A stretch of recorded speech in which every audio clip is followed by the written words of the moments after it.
Like, it's a self-love thing. Once you just accept yourself, all the gates of blessings come. You don't have to manifest. Manifest is the poor person's way. Manifest is still work. In this field, you have higher degrees of regeneration. When you regenerate, that's what life is. If you ever lose your ability to regenerate, you die.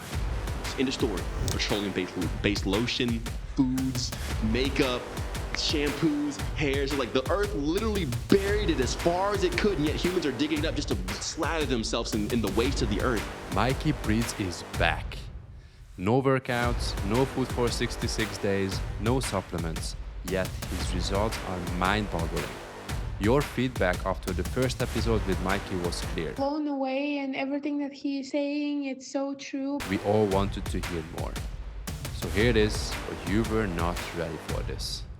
You don't need to heal from trauma. That's just bullshit.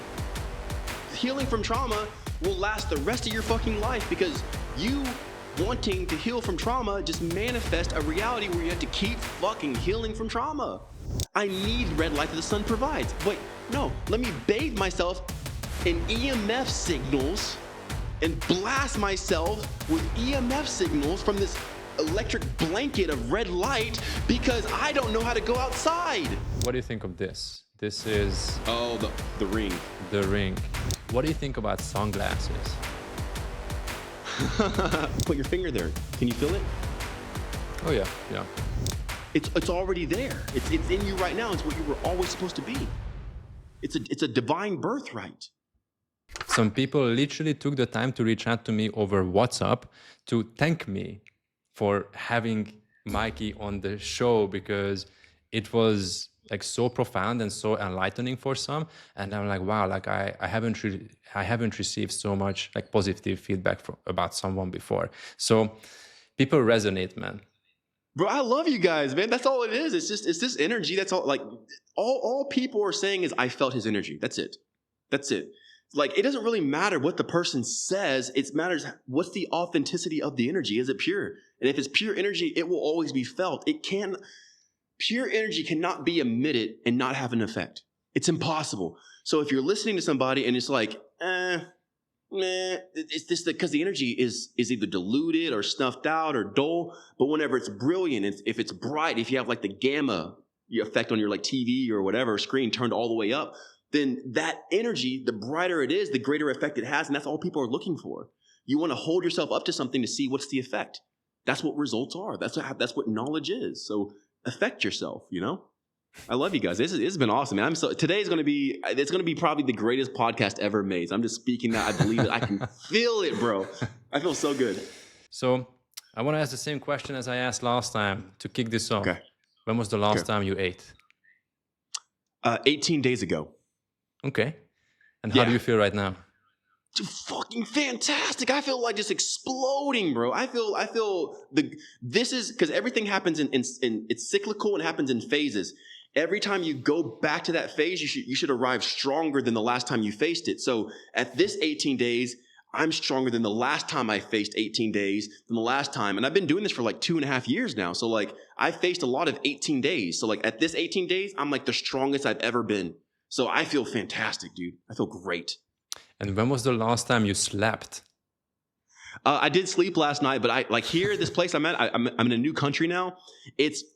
There's no clouds here, okay? Like there's never a cloudy day where I'm at currently. I'm in Laos, and the sun is just beaming, so I get as much sun energy as I can. It is just like, I don't even sleep, bro. Like even if I try to sleep, I just wake up anyway. Like, and I feel like my skin is fresher, like everything is good. My teeth are brighter, my eyes are brighter, like everything, man. So unlimited energy, right? Yeah, that was one of the comments as well that I have received, that, oh wow, he has so beautiful eyes, they are so bright. I love you guys so I don't know much. who said that, love, man. But it was, so true. Yeah. Awesome. Okay, so why don't we just like pick some of the questions that I noted down here from the audience and also from myself as well. There is although a couple of like topics that I definitely would like to touch on, right? So we can do it either completely randomized, or we can just jump from topic to topic. There's no rules, man. Let's just throw up everything we have, and like, you know, the editors can put it together or whatever, or we can make a part 2. Like we can say so much. We're like, make sure to check part 2. We can do whatever we want, like, because we're creating it, right? We're the probability, so let's just do it. Whatever we do will be great. Okay, cool. So then let's go with this one. So this one is about the toxin list. So just a bit of a background. There is this like crazy toxin list in your guide, which I have also been through. And somebody asked the question, what percentage of the toxins in the list are actually eliminated from your environment? From my personal environment. Yeah. Oh my God, that's a great question. What amount or what percentage of toxins are actually eliminated from my environment? Because I don't have my own home and I travel from place to place, I would say probably about like 80% of the toxins. I mean, there's still some that like I don't really have control over. So when I arrive at a new home, usually the host and all of their love and grace will clean the house and everything else. Like, okay, I want these people to like my house, but they don't know the cleaner that they used is toxic. So I'll come into the house, I can smell the fragrances and stuff like that. So every time I'm like reintroduced, I try to say it way in advance, but sometimes they did it before we got there. So things like that, the sheets, sometimes the curtains are made of, the material, the floor sometimes is vinyl and not stone. So little things like that. But as far as like what we wash our clothes with, just water. What we eat, just the real food itself, and try to avoid anything with chemicals, pesticides, or herbicides, all the other stuff. And then sometimes I don't have control over what they spray in the sky. So that's a major toxin I can't really affect. So pretty much 80 to 90% is completely out of my environment. And then I see the full effect of when I reintroduce a toxin. Let's say that I've been in a place and I've been in that home for like 2 months. We got rid of all the toxins that they first cleaned with, and then I'll go to a new place for the first time, and that toxin will be reintroduced in my life. I can see the limitation it puts on my cognitive abilities to just process what I'm experiencing in reality. So like I'm so sensitive now, like I instantly notice the effect of it. It's wild. And then I think it also kind of like ties to the next question, which I wanted to ask, is that how do you handle social situations? So let's say if somebody wants to get rid of all the toxins from their environment, but they have friends and family that they don't obey by these laws and rules. Yeah. So like, what's your recommendation to people who may face these situations where they need to be in an environment to hang out with friends that they love and it's not completely toxic free? Yeah, so like if they live with I have a couple people like that in my Discord. They're married and they have different views on what they should do in the house, and some people who like still live with their parents or like all this other stuff. For the people who can change, I would never suggest anybody to like leave their spouse. Be with your spouse, love your spouse, encourage your spouse. Be the testimony, like live the life so much and make it so obvious the power of this that you become undeniable, and your spouse will eventually be like, I can't deny that this is real. So that's one way for the spouse, right? But if you live with your parents or whatever, I always tell the people to make sure that whatever you do, leverage it.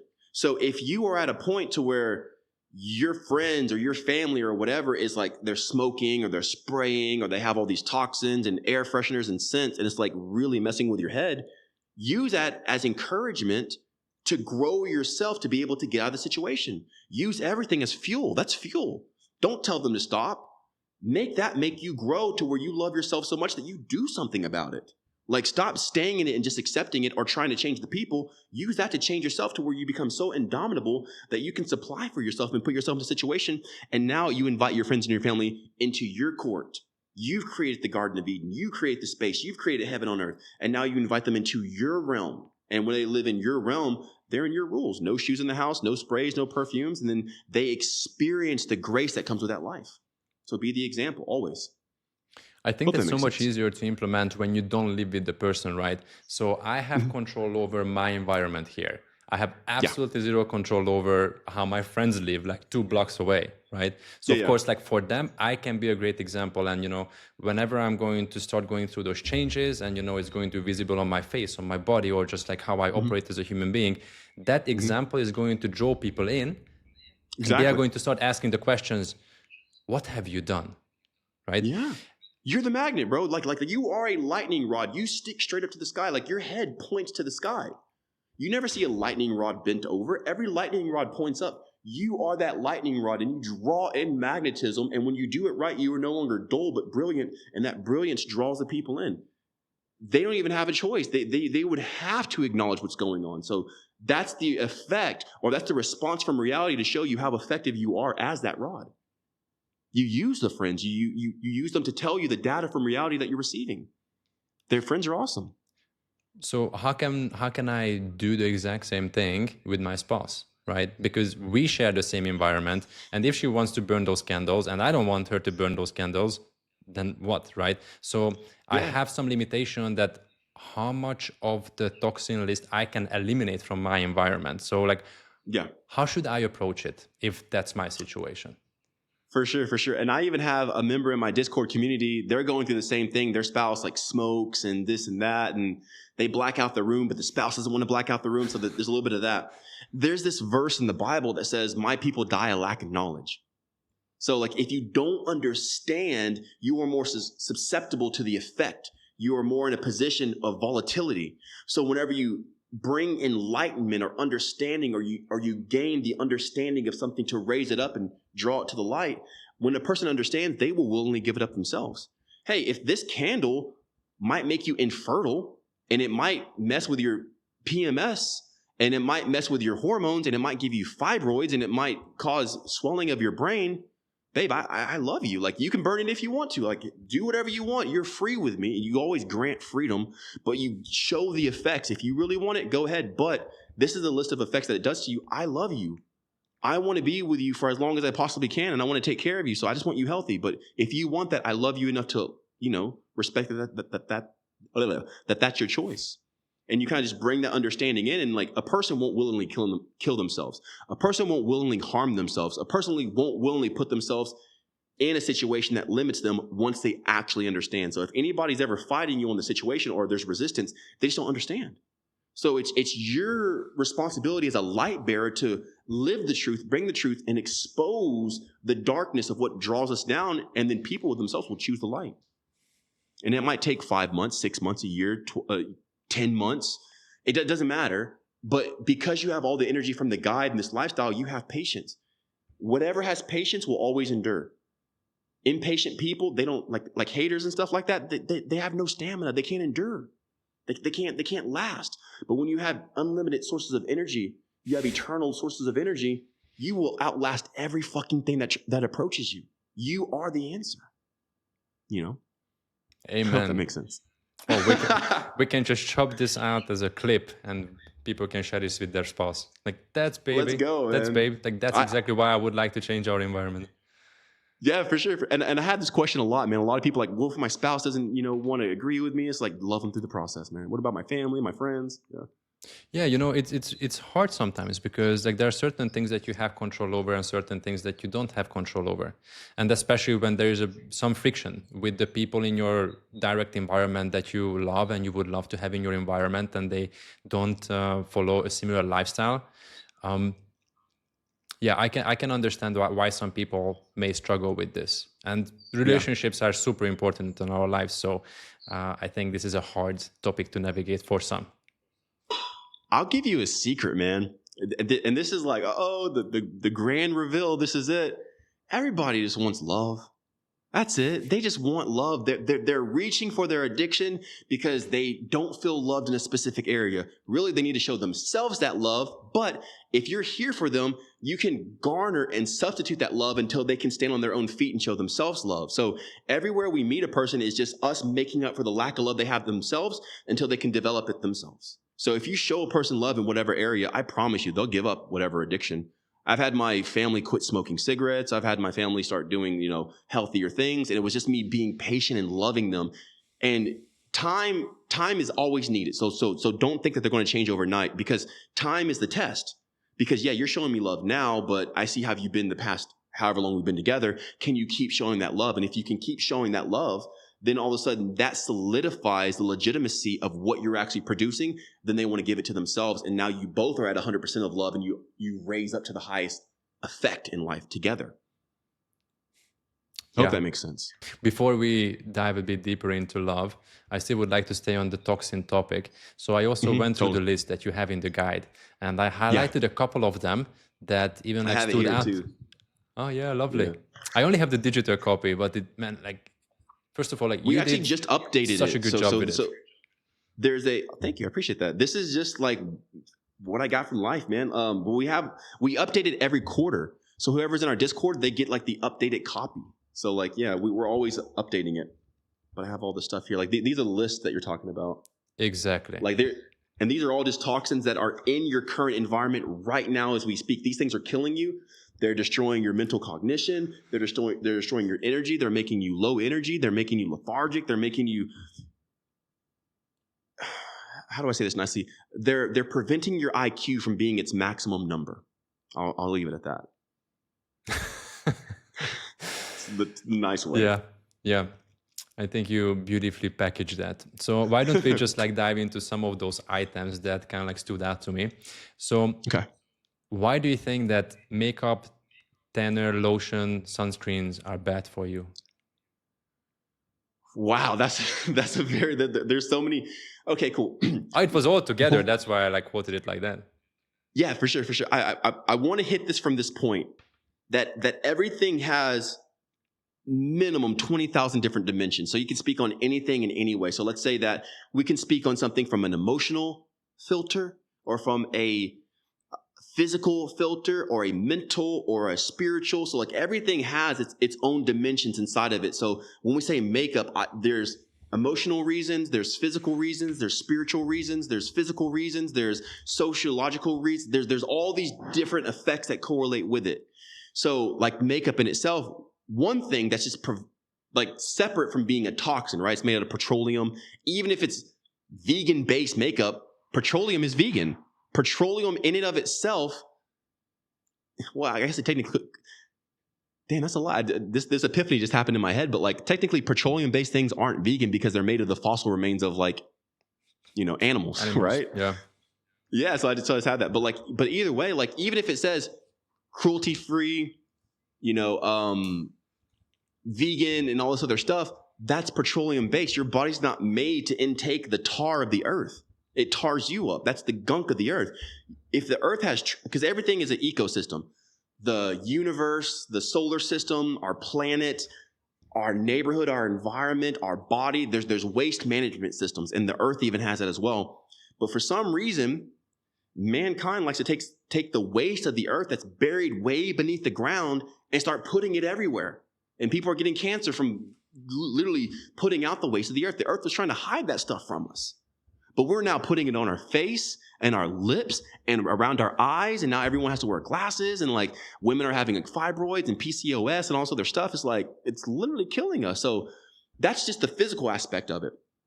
But then there's a mental or like a self-worth aspect that correlates with value. Well, a woman doesn't feel like she's enough until she's put on her makeup. She's making up. In the very terminology of it, the syntax, you make up for what you lack, which means you had to do a makeup test because your last test wasn't good enough. You failed. So here's a makeup test to make up for. So when you put makeup, you are living and embodying that you are now made up, which means before you weren't enough. And this will be a gateway or a bridge into plastic surgery and all this other stuff. No one's ever gotten plastic surgery who's never put on makeup. It's a gateway drug, right? So like if you didn't think you were good enough, well, you'll put on makeup. If you still don't think you're good enough, you'll start getting plastic surgery. If you still don't think you're good enough, you'll get over $100,000 in plastic surgery and just completely destroy what God made you to be. Now, this is not a religious thing, but like when you understand you're enough, even if you don't look your best, but if you start to just accept who you are, you will automatically reform your face and change the structure of your body and your bones and your shape and your jawline and everything else. And you'll actually emit higher levels of beauty and radiance just from that acceptance, from an emotional appeal. So whenever you wear makeup, it's toxic because it's petroleum. It's holding you back because it's making you up. So it hits you mentally, physically, emotionally, sexually, because it hits your organs, your reproductive organs. Makeup makes you infertile. Like it hits every single part of your life. Financially, you're going to work to have a portion of your life just to buy makeup. So like 1/3 of your life, once you die, has been spent on getting enough money to buy makeup because you didn't feel like you were good enough. So it's crazy how deep the rabbit hole goes. But most of that stuff is bad because it's petroleum. Petroleum should stay under the earth. It should never be above the earth. And yet humans are just bathing themselves in petroleum-based lotion, foods, makeup, shampoos, hairs. Like the earth literally buried it as far as it could, and yet humans are digging it up just to slather themselves in the waste of the earth. It's like nature's like, come on, bro, don't you get it? Like I hid it for a reason. Anyway, yeah, something like that. Us humans we're weird, bro. We are weird creatures, man. We'll dig up trash just to rub it on ourselves and It's weird. When I looked at the list, I purely thought about these items as something that affects me physically, right? I can definitely see how the emotional effect of makeup and all of that stuff can be true to people.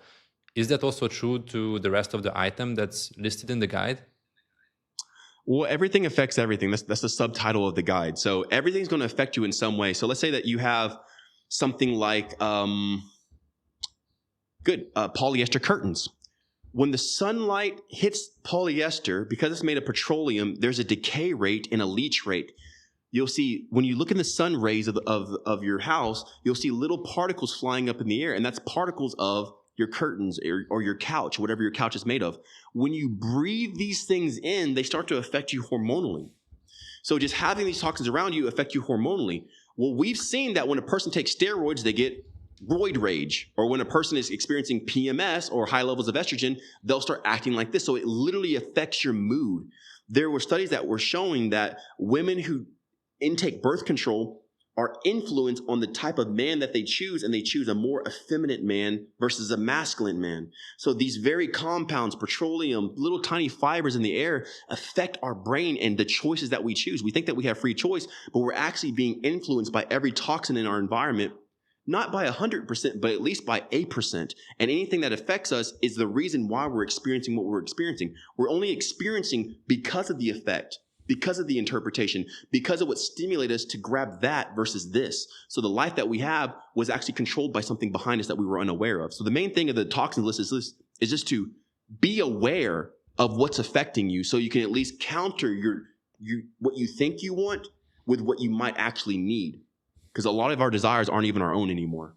They've been manipulated by the chemicals in our mind, titanium dioxide, potassium sorbate, monosodium glutamate, the little petroleum-based polyester particles in the air that we're breathing. So we think that we're having free choice, saying, I want this president, I want that president, I want this girl. But everything has been absorbed by us, and it makes us, it formulates us into who we are, and we're actually the product of everything that we brought into our life. It's so manipulative, man. It's deep. It's very deep. So it's not even about 5 pounds or like I want to lose weight for the summer. It's a much deeper issue than that. Staying on the curtains, because that was one of the things that I also noted down, because I never considered that curtains are bad for me. So you are saying that curtains are bad for me because of the polyester particles in the air.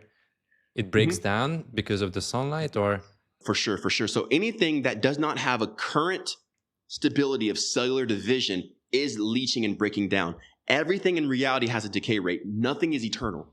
Everything has a decay rate. That's how we can test the radioactivity of something or the stability of something. The stronger a heavy metal is, maybe the least amount of decay rate that it has. So people have microplastics, right? The microplastics is the next big topic. They've been here for decades, but now we're just talking about it. But microplastics are in our bodies because the decay rate of something filtered and synthesized to create our plastic water bottles and everything else has a higher decay rate than maybe something that's made out of copper. So if you drink out of I think there's one like right here behind me, it's this copper water bottle. Everything has a decay rate, but the decay rate of copper is a lot longer. The half-life of copper is a lot longer than something of a plastic water bottle. Well, everything that decays ends up inside of you if it's around you, even if it's metal, if it's polyester or whatever. When these curtains break and leach because they don't have cellular division, when you have cellular division, you end up breaking and you end up making up for and establishing. You do have a decay rate called your skin and dust particles and everything else. That's your decay rate in your oxidation and aging and everything else. But when you have cellular division, you have a non-lethal decay rate, something that has a high lethal decay rate, something like chlorine. Chlorine synthesizes into a liquid, but it instantly turns into a gas because its decay rate is so fast. That's what makes it toxic.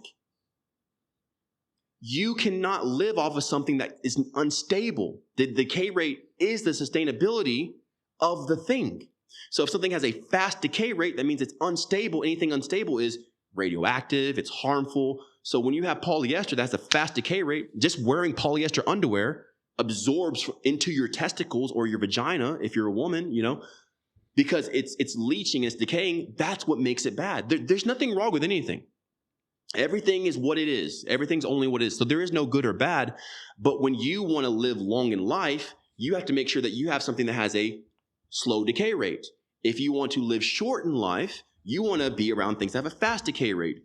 Radioactivity, plutonium, polyester, these type of microplastics and everything else. So it's really the decay rate is going to determine the effectiveness of it inside your body and what it's going to do to you. It's very important. This is why I say don't swim in chlorine pools. Do not, because the decay rate of chlorine is so unstable. That's why it burns you. It's like, oh my God, everything about chlorine is trying to tell you stay away from it. It burns your eyes. It changes the color of your hair. It dries your skin. It burns your nose. But yet people are like, oh yeah, I want to swim in a pool. Anytime you see a pool, run. Because you just being around it, you can smell the chlorine. You're intaking the decay rate in real time because that's what's happening. That's why you smell it, because it's decaying from a solid state into a gas state without a temperature difference, and that decay rate is unstable, and it makes you age. That's the oxidation. Super huge, man. Like very detrimental stuff. This stuff causes cancer and all kinds of issues and everything. Anything that decays fast, asbestos, things like fiberglass, things like whatever the wall is made of. I forgot what the material, the plaster, stuff like that. Stay away from it. Stone, rock, maybe wood, stuff like that. You want to stick with things like that have a very slow decay rate. Wood is questionable, but you get what I'm saying, like natural things. Why are condoms bad for you? Same thing. It's decay rate. It leaches to the body. It can mess up because I've actually healed people of like herpes and stuff like that. I'm not afraid to get an STD because there is never something that's on earth that can't be defeated. Nothing's indomitable. So if there is a bacteria, syphilis, AIDS, HIV, any sort of disease, virus, or whatever, there's always a kryptonite to it. Everything has a kryptonite. And if people tell you there's no kryptonite to it, they're funneling and farming money from you. So how would you defeat that? You can't heal it. Yeah. Huh? What is it? How would you defeat that? So if you get like chlamydia or you get HIV. It's just a bacteria. It's just a virus. Every virus can be broken. So everything, talking about the decay rate, right? Everything can have it, and you can advance and speed up the decay rate of something to kill it. So that's what antibacterial things are. They burst it from the inside because it can no longer live because it speeds up the process of death. Every poison does the same thing. It speeds up the lifetime of the liver or the brain or the heart. So poison comes in, they stop things from happening because it's an overactivity of the energy. That specific thing unlocks the overactivity of it, and it can't keep up and sustain in that realm of time. Therefore, the thing bursts, explodes, stops, fails, or whatever. Antibacterial, same thing. When you introduce this compound, whatever it may be, that's antibacterial, the bacteria cannot continue operating at that level, so it overexerts itself. It explodes. It dies. That's why whenever you're poisoned, you sweat and all this other stuff to try to get it out. Your body hyperacts you because it starts overproducing. You not being able to keep up with the timeline that you're on causes the contraction of death. So whenever you have something like a virus, right? There are things that are the kryptonite to viruses. Prunella, cardamom, cloves, all kinds of stuff. So there are things like Indian laburnum, that these things specifically break up the cellular and molecular structure of these viruses and these bacteria that they can't live on it because it accelerates the lifespan of it and it dies in an instant. So everything has something. Indian laburnum, prunella, look it up, man, cures herpes. I can't say cures because then I'd be diagnosing, but like prunella heals or prevents this virus from being able to live inside of you. Prunella, a fucking plant, it grows everywhere. It's like wheat. It's everywhere on earth. Every plant that you see most likely cures some sort of, I will stop using the word cure. Every plant or weed that you see most likely is resistant to some sort of virus or bacteria. So whenever you intake all these plants, guess what? They just don't live in you anymore. I've been with my fair share of people, and I've never contracted a disease or anything like that. And I don't think I'm just lucky, but I think it's because of the state that I'm in. I stay so antibacterial that an infecting or an invading bacteria can't live in me. Kind of like whenever Wim Hof, injected himself with E. coli and he killed it. Same thing. When you become antibacterial, when you become life, death can't happen in you because you're in the state of life. And when you're in that realm and you're living in that, death can't come in. Every time it tries, it's defeated. So you need to stay in that state. That's what I call the harmonic state. You got to stay in that state. How could you get herpes if you have so much energy and you have such a strong immune system that you just kill the virus, you heat up and it burns in you? How could you have syphilis or gonorrhea? It can't. How could Wim Hof be injected with E. coli and then fall victim to it? He can't, because he's in such a high state constantly. You want to stay in the high state. This is why it's important not to be distracted. Who the fuck cares about the football game? If you are lowering your guard and now you're more susceptible to the vid or to herpes or to chlamydia or whatever. Now, prevention's always the best medicine. Just don't sleep with somebody who has that. But it's the same thing. If you're going to get a viral infection, the cold, the flu, or whatever, if you're staying in that state, how could anything ever penetrate you? Every second you spend, you fortify who you are, whether it's in weakness or in strength. So the guide kind of gets you into strength and being as strong as you can. So if we are in that harmonic state, we still can cure illnesses and disease that's stated as uncurable. I can't use, because there's a certain syntax the world has. The world has a very specific vocabulary to trap people in things. So you can't use their words. And if so, you have to get their permission. And if you use their words without their permission, it's almost like a copyright or like a trademark or like a patent. You can't say cure because we patent or trademark that word. So if you ever use their word, you have to live inside of their field. Their field only keeps producing death. The medical system only keeps producing sickness. It only keeps pumping out people who are barely hanging on until they relapse and they're back in remission. Like the very realm and structure at which they're living at only sustains them, but it never brings them into a higher degree of life. They don't have more energy from it. They're just not as sick. So nothing's curable because it's not about a cure. It's about what state are you in. The state you're in shows you why you have the disease. When you stop living in that state, you stop having the disease. Effects that people have experienced living the guide.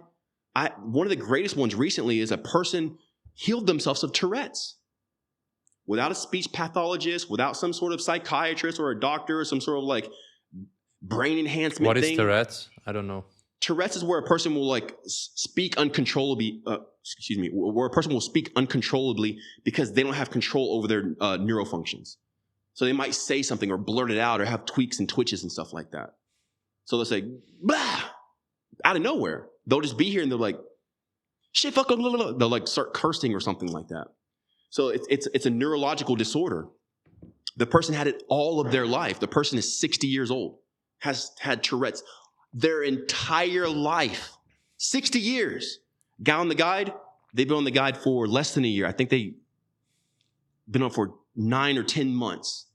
And they're like, hey, this is a random testimony, bro, but like I no longer have Tourette's or outburst or stutter or anything. And I'm like, I didn't even know you had Tourette's because I only talked to them virtually, right? They like type their messages and they're like, yeah, I've had it all my life. Same person also had asthma all their life, no longer has asthma, PCOS, diabetes. It's helped with diverticulitis, Crohn's, completely healed, or whatever you want to say, the effects of completely removed the effect of psoriasis, alopecia, candida, bacterial overgrowth, cyst, warts. It's changed my eye colors. My eyes are now blue, but they used to be brown and green. And it's not about curing. It's not about healing necessarily. It's about you are living in the wrong field. So when you're in that field, this is the effect.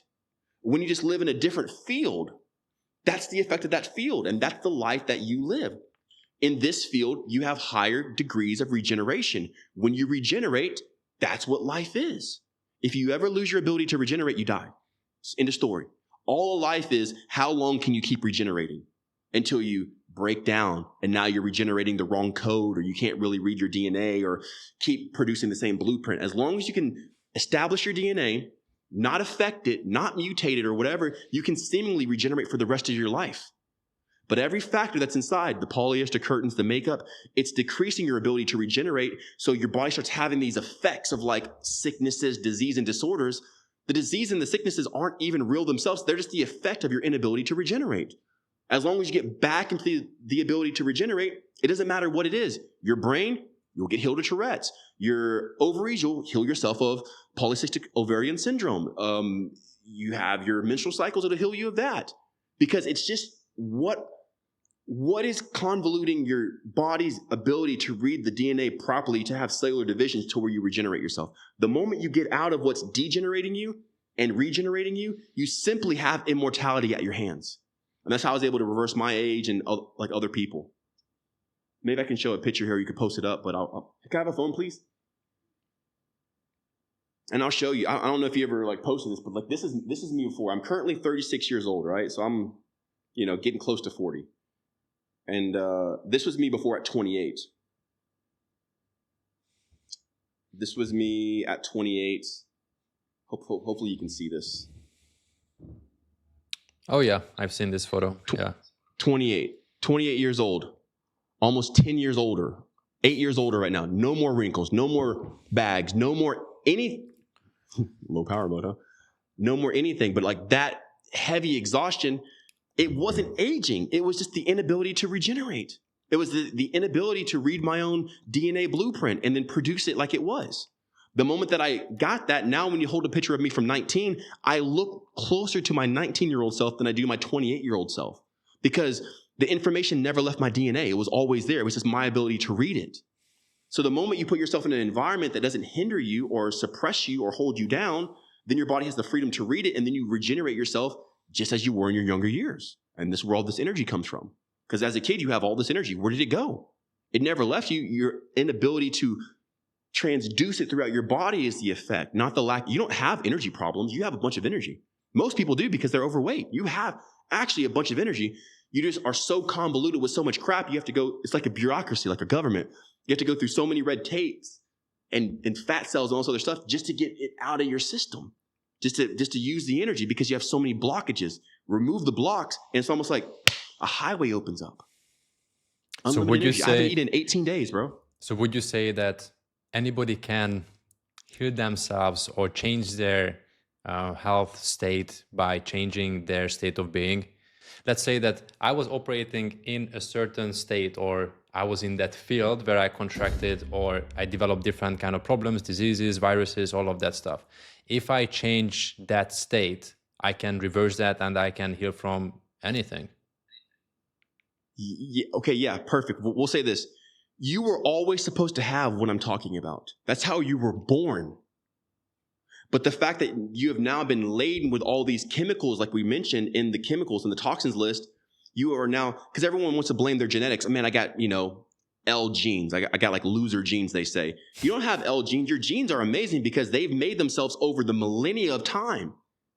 Your family line has not died before it reached you. So obviously you have some winter freaking genes through the wars and sicknesses and disease. You have good genes. You may not be like super tall or like super buff, but you have resistant genes. Now we're experiencing what we're experiencing, and man is literally mutating into a different looking creature than we used to from our ancestors because of all of our genes actually being suppressed. So your genes are winner genes. It's just the winning part of them are being suppressed by the toxins and the chemicals in the environment. So you were always supposed to have health. You already have it inside of you, and it's just a choice away. So you were never supposed to be sick. Now everyone claims their sickness and they accept their sickness and they glorify their sickness and they're like autism and all this other stuff, but you were never supposed to have that. These are all recent cases. Not because people are like, oh yeah, we're just diagnosing autism easier now. No, well, there's literally things stunting your neurocognition. Just like with the person I just mentioned, he had Tourette's all of his life, but the moment he got into the different field, his Tourette's completely went away, meaning the healing or the person he was supposed to be was always in his genes. It was just being suppressed by what he kept doing. So he had the expression of Tourette's, but he was always supposed to be the person who didn't have Tourette's. It's already there. It's in you right now. It's what you were always supposed to be. It's a divine birthright. You're never supposed to be overweight or anything like. You're never supposed to be sick, bro. Down syndrome, any of that. You were never supposed to be any of that stuff. Not hating if you have it, not putting you down. I'm saying like what was always in store for you was always blessings and riches and abundance. The earth, I've been to so many countries. It would probably take me about a good 5 minutes to list all the places I've been to consecutively. Like I've been to this place, that place, this place. Everywhere I go, the earth is full, except for cities. They cut down the trees, they cut down the fruit trees, they pour concrete over the fields. But everywhere else, when you're over a plain, you just see nothing but greenery and tops of trees. It's abundant. It's so up everywhere. The earth is fruitful. But when it comes to man, man's sick and they die. It's kind of weird. It's like zoo animals. When you put the animal in the zoo, they're weak. They're nothing compared to their counterpart. Their counterpart may die because they get eaten alive, but they don't get sick. Very rarely does an animal get sick in nature. They're either eaten by a prey or something happens. But now in zoos, these animals have weak bones and they're sick and they're unable to regenerate and all this other stuff, man. We are the animals in the zoo. I'm not saying that there's some sort of evil force out there, like an Illuminati or something like that, but we are the test subject. Every chemical that comes out, we're the test dummies until there's a lawsuit against it saying that it causes cancer. So let's test it on the people until the people finally wake up. Oh, man, this is making me sick. Now they ban asbestos. Now they ban Red 40, but Red 40's been here for at least 20 years. We are the test dummies. Just stop being the test dummy. You don't need an alternate to McDonald's. You don't need to hear that McDonald's is bad. You don't need an alternate to this. You don't need to hear that. Just stop eating products. You don't need there's no product that you need. You need air, sun, water, and sometimes food. And that food should always have cellular division and come from the earth. Whether it's an animal, plant, mushroom, seafood, doesn't matter. It needs cellular division. It does not need to be packaged. It does not need to be amalgamated as a protein supplement or source or extract or this. You need the thing itself. You do that, you have cellular regeneration yourself, you regenerate. It was always meant to be. So the ultimate goal is to put ourselves in a state where we can regenerate. The ultimate goal is to regenerate so much that everything's healed, that you can use that extra energy that you've been lacking to expand your mind and see reality for what it is. Most people have no idea what they're in because they have low energy. You can only pay attention if you have the energy for it. If you have low energy, you can't pay attention. You have no idea what's going on. The purpose is to heal yourself so you can use that to open your eyes. And when you open your eyes and see what's going on, you can place yourself anywhere you need to be and always win every time. And the first step towards that is by eliminating all of these toxins from our environment, right? So every time. Yes, I still would like to steer the conversation back to some of these items because some are like very interesting. And I didn't even consider that, okay, this is bad for me. So what do you think about sunglasses? Okay, cool. Let's remember everything's multidimensional, right? So, and if I answer too long, let me know. Hey, bro, can you shorten your? I will totally shorten it. But I'm telling you, there's just so many things to break down that people have never thought of. Like these things are just imminent, that they're necessary. Sunglasses, for one, they cut off your circulation here. So if you're wearing glasses, I used to wear glasses. I used to need glasses. You have blood vessels right here that's sending blood up into your head. When you constrict or put, you can feel your pulse right here on the side of your ears. Yeah, in my temple. When you, not even on your eyebrows, right here in front of your ear, little part here. If you put your finger there, can you feel it? Oh yeah. But this one is like not blocking it, or is it just like the frame that's bad for you, or there's something with the color, the tinted lenses as well? We're breaking the whole glasses down. Sunglasses, bifocals, prescription. We're breaking everything down. What it's made, we're going to break it down. So whenever most people, and this is pretty much every glasses, they constrict circulation to the head. So they're actually not getting the maximum amount of energy transfer into their head because they're cutting off circulation. How can you heal your eyes if you're cutting off nutrient transport to your eyes? How could you heal? You'll always have glasses. Your vision will actually decrease. You'll need glasses on an even stronger prescription. Front side. Back side, you have lymphatic tracts that run down the back of your ear that carry waste out of your brain. So your head will actually swell and keep extra lymphatic waste inside more because it's also putting pressure behind the ear. So carrying it out, bringing it up.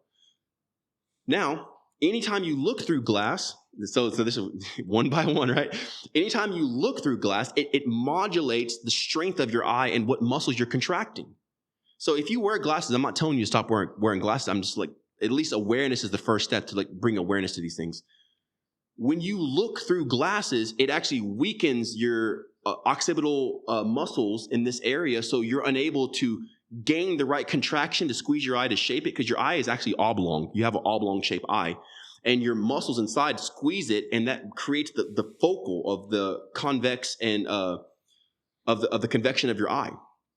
Well, whenever those muscles are weak, they can't hold because to see anything, you have to flex. That's how you're actually seeing clearly now. The glasses make up for the lack of flexing. So it's almost like carrying a crutch. The glasses are a crutch. So whenever you lose that weakness and you're not consistently like training that muscle, that actually degrade and get worse.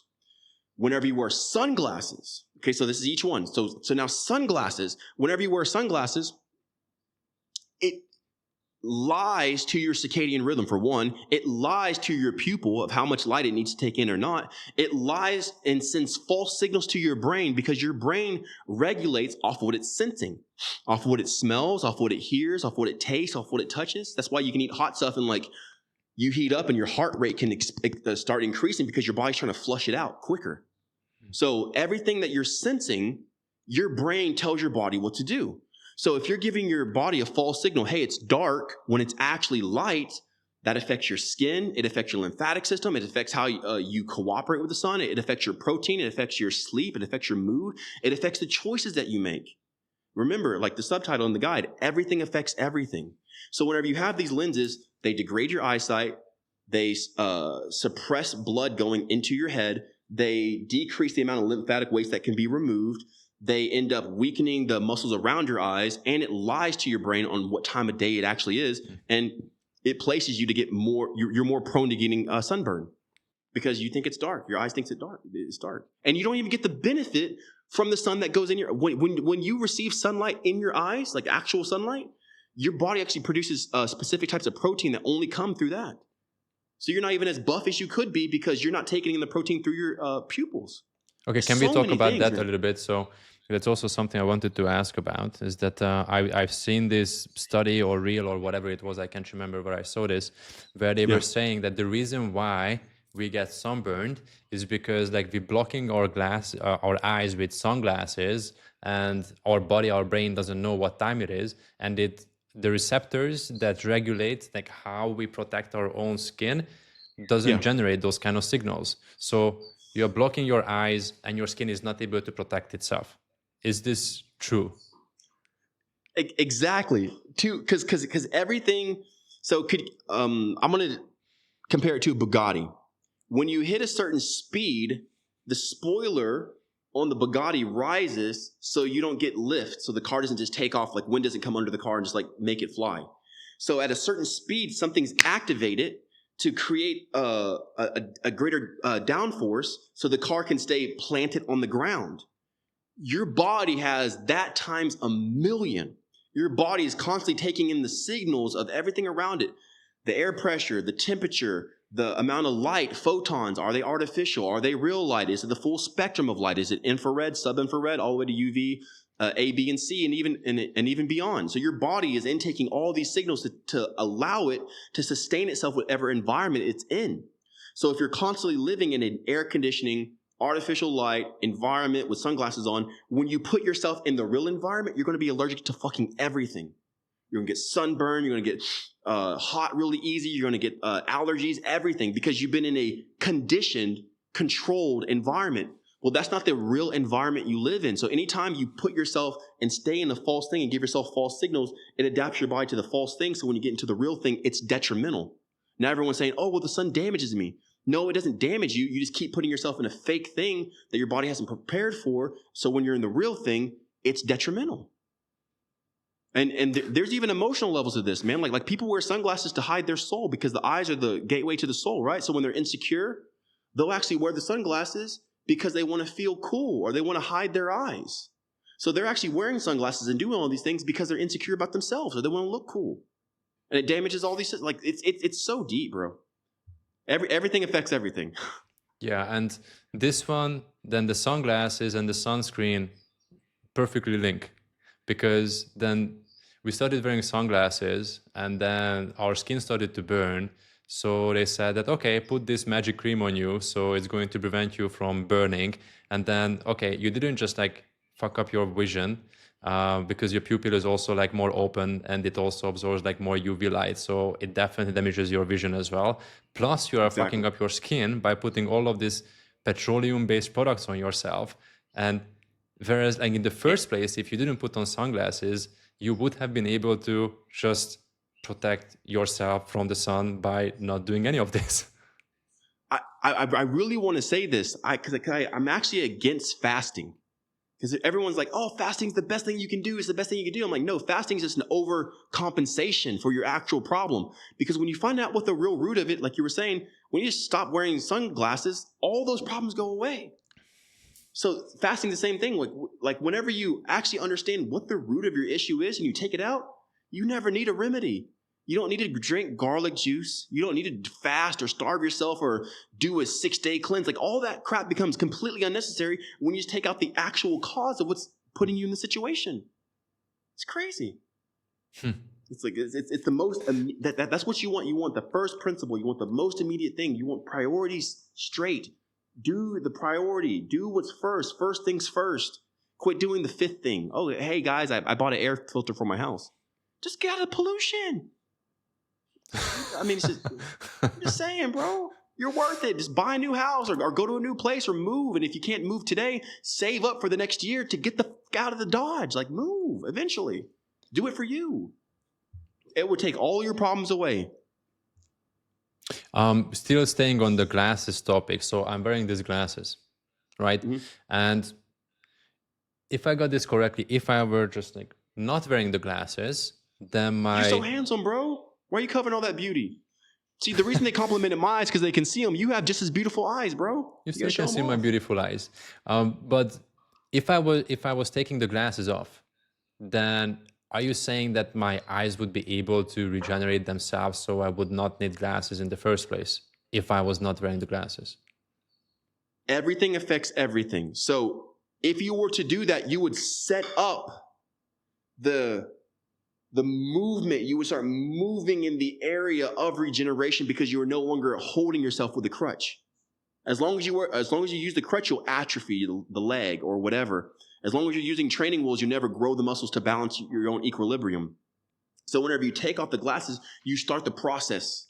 Now, you still need vitamin A through mineral zinc, like I say in the guide. You still need to do the breathing. You still need to get out of pollution. But you start the process of healing and getting your eyesight back. I needed glasses, and I healed myself out. Lay, can I use you for like 1 second? Do you know your prescription? Do you remember it? What was your prescription, please? Hold on. Speaking to the mic, please. It was -1 and -1.75. Okay. So it wasn't like super crazy bad, but she had to wear contacts. Through the guide, she healed her eyes. She no longer wears contacts at all. It's been freaking 4 years. And she just used her eyes. How can you see? Like, can you see good or is it blurry or? Oh, I see really good. Your body's constantly regenerating. You will regenerate your eyes. You will regenerate your hearing. Like people like you, once you damage your ears, you can't regenerate. Yeah, if you stay in a non-regenerative state, but all the codes in your blueprint, just put yourself in a state to regenerate. You will start to heal your eyes, but you have to make sure you eat the nutrients that are the building block that build eyes, retinol, things like that. So everything like, affects everything. Because mine, I think, is like 1 and 1.7. So I think it's very similar to hers as it was before. But the thing is that we actually have eye training in the guide. So we tell you in the guide, like, here, do this eye training every day and blah, blah, blah, blah, blah. Like we actually I'm have not there yet, but I will definitely check it out. You're good. Yeah. You're good. And so, but there are people whose prescription is like, I don't know, 5 and 6 and all of that. Like you don't see. The only thing you see is like a bunch of blur. So like, how can they navigate through life if they would just like, okay, from this point on, I'm not going to be wearing glasses anymore because I want my eyes to regenerate and recover? That's a beautiful question. Just like we mentioned before, everything is cyclical and everything goes in phases. So you need to do incremental steps of progression. Incremental interval steps of progression. So you do small steps and you lead up to big changes. So the person, instead of wearing their glasses 24/7, just wear them 27, right? So like 20 hours a day versus 24 hours a day. So it's like start the process. You don't even have to have them off the entire time. So like whenever you need them, put them back on. But if you don't need them, just take them off. Like if you're not doing anything or you're looking at just take your glasses off. It will start the process of regeneration for you. So today it's just taking them off for 5 minutes, put them back on. Tomorrow, it's doing a little bit of like eye training this close to your face. And then you slowly just move it away, move it away, move it away. And you'd be surprised how taking small, tiny steps over the course of a year, 2 years, after that, you completely regenerated your eyes. If you try to like see 30 feet away, like it's like -5 or whatever, yeah, you're not going to do anything. But you have to start small. It's the tiniest steps. You have to have a Goldilocks zone. You have to meet yourself and take a big enough step to where it encourages you, but a small enough step that you can keep it consistent. So that interval, and then stop it, take a break, come back around. This time next year, because everything's cyclical, bro. The seasons, the earth, everything goes in cycles. Women's cycles, men, everything on earth goes in a cycle. People are the only thing that think linearly. But everything's cyclical. You just at this cycle here, you were at 1. Next time you meet that cycle, you're at 10. You go around the cycle again, now you're at 1,000 because it's exponential. So every time you roll back to that cycle, you make those little steps, but they compound on each other, and you're at a greater ability the next time you meet it. Very small steps, consistently. The main thing is consistency, because we live in a continuum. Our life is never broken. We never stop being ourselves to go be somebody for a year. Like, I don't become an Indian man from India or like Bangladesh or something like that for a year, and then I come back into my body. I have consistently been myself for the past 36 years. I live in a continuum. So that's linear. So I never stop being myself, but that linear state that I am is cyclical. It's in phases. So whenever I understand, I expand with the season, because the seasons tell me the time. I can be greater or fill that box based off the steps I took in my sequence. Understand that everything is the continuum of what you've been experiencing. Nothing is random. They can say quantum things pop into reality. No, you're just unable to measure where it came from. But everything has a linear point from point A to point B. Nothing just pops into reality, especially on this level of reality. Everything is a continuum. When you understand that, you can master anything. Get your eyesight back, grow muscles without working out. It doesn't matter. You have to respect the continuum. Everybody wants it to pop into existence. The real secret is you live in a continuum. You have never been somebody else for even 1 second. You've always been you since the beginning. So if you understand that, you can slowly, like gradually grow it bigger and bigger and bigger and bigger and bigger. And now you're filling space. As a conscious being, your purpose is to fill as much space with your energy as possible. And when you're expanding, you can't contract. That's what's happening with people's eyes. That's why they can't see, because they're contracting.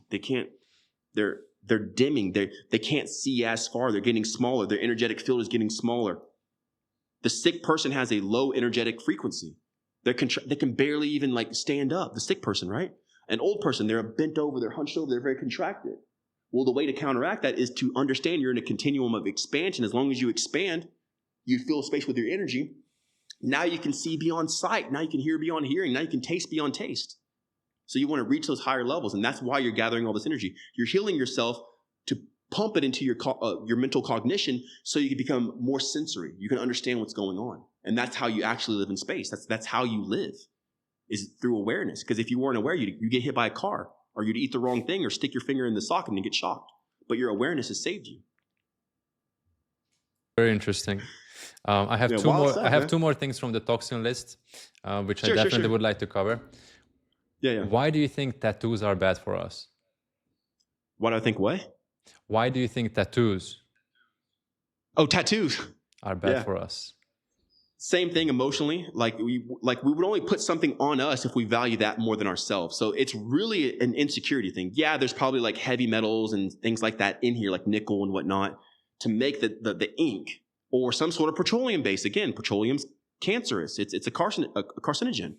But besides even just the physical things of it, in our insecurity level, like we would only do something to us if we value that thing greater than ourselves. Whatever we value greater than ourselves, we will worship.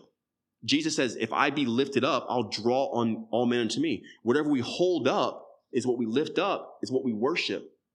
When we worship anything besides ourselves, I'm not saying like worship yourself, but like when we give our energy to anything besides ourselves, we die in the process because we gave our life force to it. It takes us to live.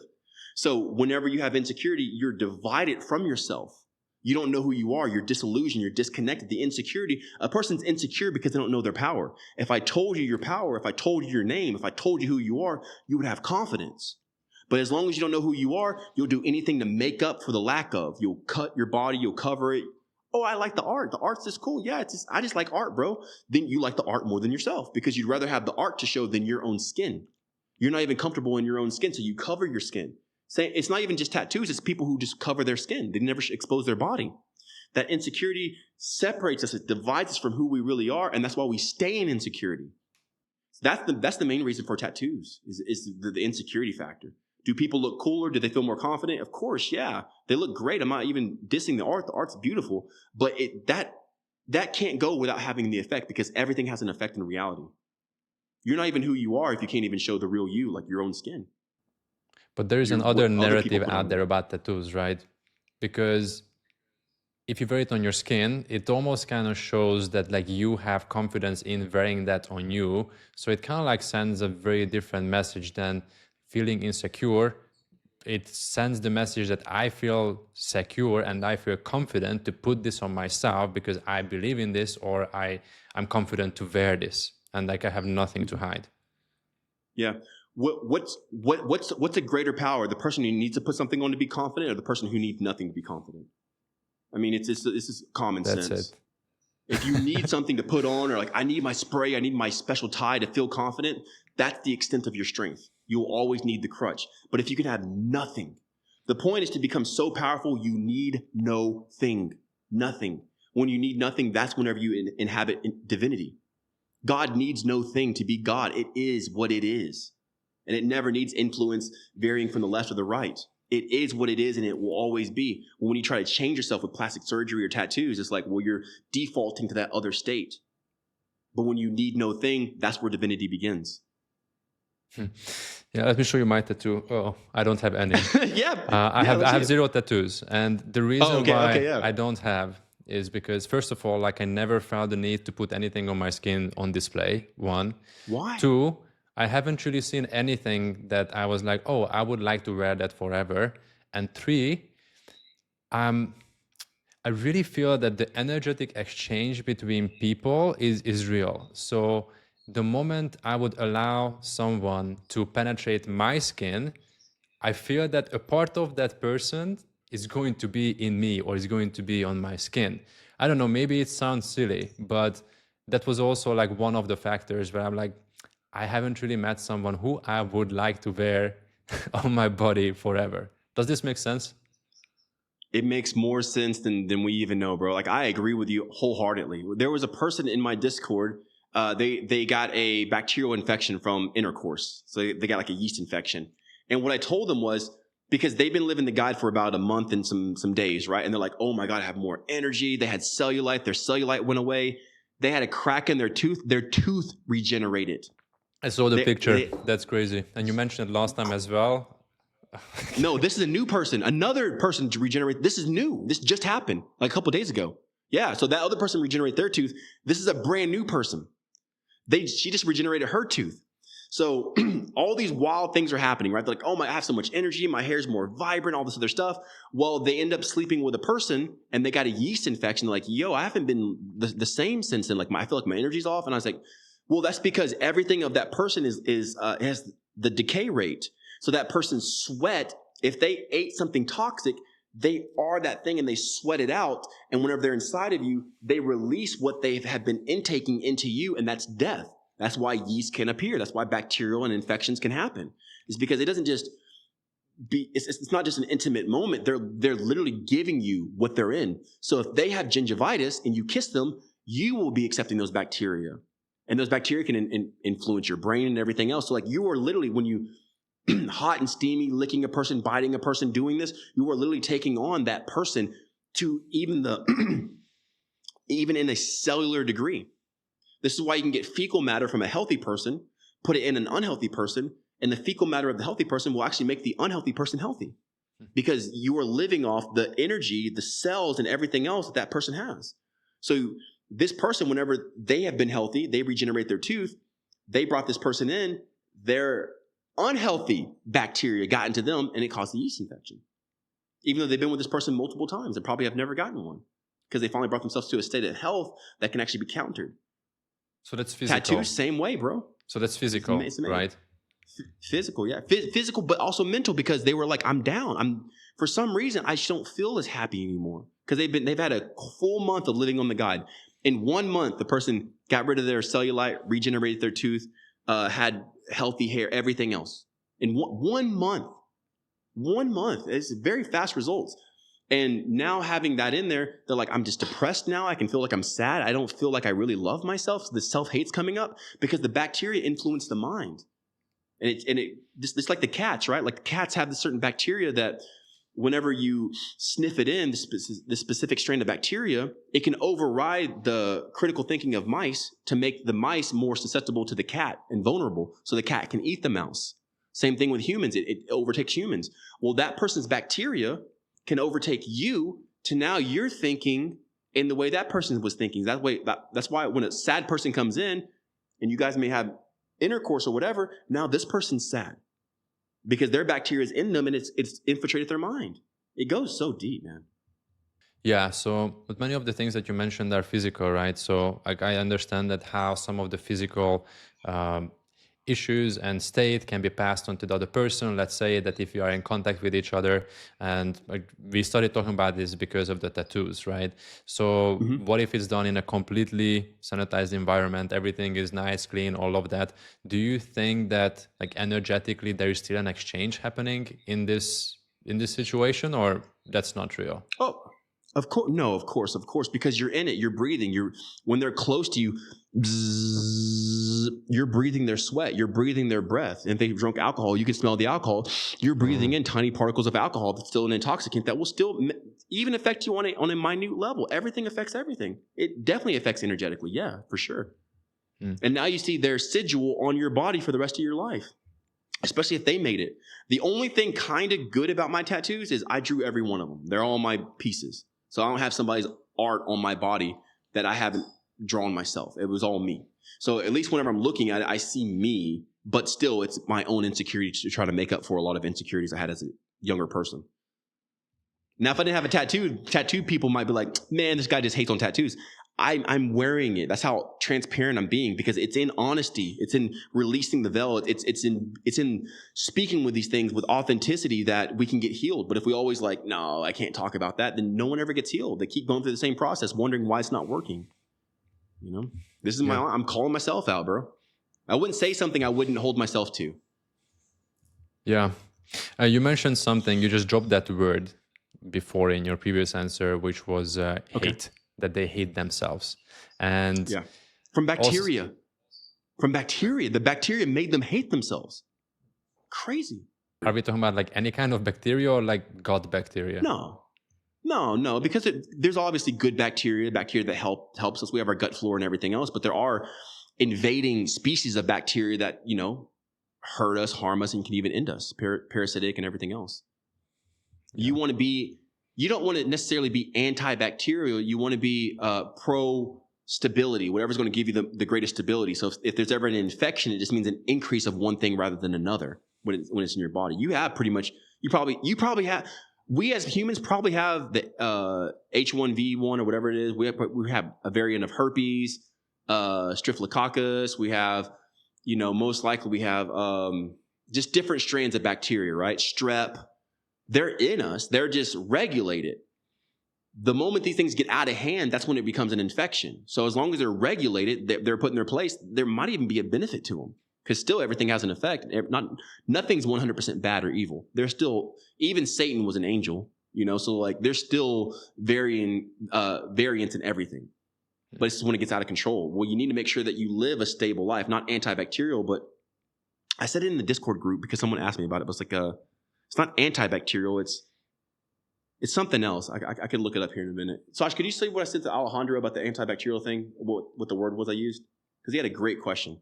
Because antibacterial pharmaceuticals are extremely bad for you. It's like a nuke. It destroys. It's not antibacterial. It's anti-life. Because a bacteria is a cell, and it's a single cell.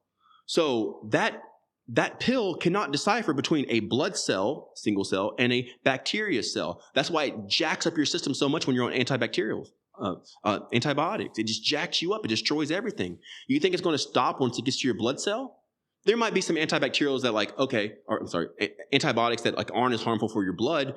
But whenever you take these things, it pretty much nukes everything. You are cells. So if you take something that kills bacteria, which are cells, you're not taking an antibacterial pharmaceutical. You're taking something that kills living matter, living cells. This is why people on these antibacterials, they get very pale. They don't have like a lot of color to them. It's all these things because that's a nuke it's a cellular nuke. So you need things that are resistant towards antibacterial infiltration, not things that are pharmaceutical cellular killers. There's a huge difference in ginger, which is antibacterial, and then a pharmaceutical antibiotic. Huge difference. This is a balm. This is a regulator. Completely different things. Completely different effects. You can pretty much heal any sort of bacterial infection just by drinking some ginger constantly. Just intake some ginger daily. Some cloves, some star anise, whatever. It's right there. But you can't patent that. So why would I tell people about that if I can't patent it, make $1 trillion off of it? You know, Bad I business. Wouldn't, if I was the pharmaceutical. Bad business. Another Bad item. business, bro. Bad for business. Have you seen business. Common Side Effects? Have What? you seen that? Have you seen the show Common Side Effects? No. It's a brand new show that's out. Dude, you should check it out. It's a very beautiful show. It's about a mushroom that like regenerates people right before their death. And if they have cancer or some sort of like illness or disease, this mushroom completely restores them. And the pharmaceutical companies get it. And one of the dudes is like, hey, look, if we start making this, like, because like one of the presidents or like the CEO says, oh, we got this miracle drug. Well, the business owner and like the board member says, well, yeah, if we release this drug that heals everything, it will put all of our other drugs out of business. So it's bad for business. This thing that can revive people, bring them to life, would actually kill all of our other products. We'd lose money in healing people. And he made this crazy scenario where he's like, if people couldn't die anymore, there'd be chaos in the streets. There'd be looting and murdering, and everyone would go crazy if people were healed. This is how crazy they are, man. I'm not saying that cartoon's real, but like, it's not too far from the truth. Well, we can schedule a separate episode on these theories because I think like some of them are actually not even a theory. They are real. There was another item that I wanted to ask you about on the toxin list, which was Bluetooth devices. So yeah, awesome. What do you think of this? This is... Oh, the ring. The ring. The Aura Where's ring. Frodo at? Superhuman ring. Where's Gollum at? Samsung ring. There is a bunch of different kind of rings that are coming out for people who want to live a healthy lifestyle. They want to measure their sleep. They want to measure their daily performance, their heart rate, all of that to optimize themselves for better health. So what do you think about this? Oh my God, here we go, bro. Please don't get me in trouble, man. I don't want to be hated. The fact that I don't really sell anything, you don't even need my guide. So I'm gonna preface this right now. You don't even need my guide. I have a Discord community, just if you want to talk to me, because I can't answer 1,000 DMs. Like, hey, if you want to talk to me, enter my Discord. But there's nothing you need to buy, okay? I have nothing to sell. Buy or not, I don't care. So I'm just getting that out. Not about money, okay? Every single product is about the bottom line. Are we making a profit? That's it. That's all. You can tag, oh, it's going to track sleep better. It's this. People make stuff so they can make it make sense to you, so you buy it. That's it. Hey, track sleep. Hey, it does this. So they're not even looking at the detriments of it. If you need to track your sleep and you can't simply go in and ask yourself, how did I sleep? Then it disassociates you with yourself. How could you not even know how you sleep? How were we so disassociated from ourselves that we can't even answer, how did we sleep? What the is wrong with us to where we can't even say, damn, that was a good night's sleep and I slept really deep and I had REM sleep and I could feel, so much more refreshed after, or damn, I'm not sleeping. Why are we so goddamn disassociated from ourselves that I need a piece of technology to tell me how I slept? It's fucking insanity. It makes no sense. But we'll bow to our technological overlords and be like, tell me how I slept. Tell me how healthy I am. Said like, well, do you have energy? Do you appear like you're like looking younger or older? Like we can't even commune with ourselves, and we need some sort of mediator or like arbitrator in the middle of us to tell us how we are. Yeah, but what's your blood results? Yeah, but what's your labs? We are becoming so disassociated with ourselves that we couldn't even identify a problem if it came into our life. And it only puts us in a state of weakness. So that's even besides the Bluetooth and everything else. It's like we don't even fucking know ourselves, dude. How sad would our ancestors be How disappointing. Like, look, like you don't even know if you fucking slept good or not. Like, what's wrong with you? Because we're so manipulated by commercialism. We say like, oh, the corporations are evil, but also let's buy the sleep tracker. Oh, the corporations and capitalism. Oh, but let me go get this lab test. Oh, the corporation is just like, but let me bathe myself in red light because I need red light that the sun provides. Wait, no, let me bathe myself in EMF signals and blast myself with EMF signals from this electric blanket of red light because I don't know how to go outside. It is the most greatest. We have arrived at insanity. And insanity is like doing this but expecting this. We are effing crazy as a people, bro. Our great ancestors used to live for so long, bro. My grandma lived to be 96. My Aunt Ruth lived to be 104. I know a bunch of people who had grandparents who lived to be in the 90s and even some in the hundreds. But they suppressed that shit. No, the average lifespan was 30. But yet all my friends have grandparents or great-grandparents who lived to be 100. Where's all their stuff? Because a lot of these people lived to be 90 and 100. No. They were always 30. The life expectancy was 30 back then. Well, why are all these people in such recent times living to be into their triple-digit years? It doesn't make any sense. It's suppression. If you don't know who you are or what you're actually capable of, they can set, no, people live to be 76. Oh, yeah, look at life expectancy is going up because they live to be 76 now. 80, haha. When you don't know who you are, you can only go from their reference. When you don't even know how you fucking sleep, you need a ring to tell you how to sleep. I've been sleeping for 36 years. I can't just ask myself, how was my sleep last night? What the fuck is wrong with me? Nonetheless, yes, the Bluetooth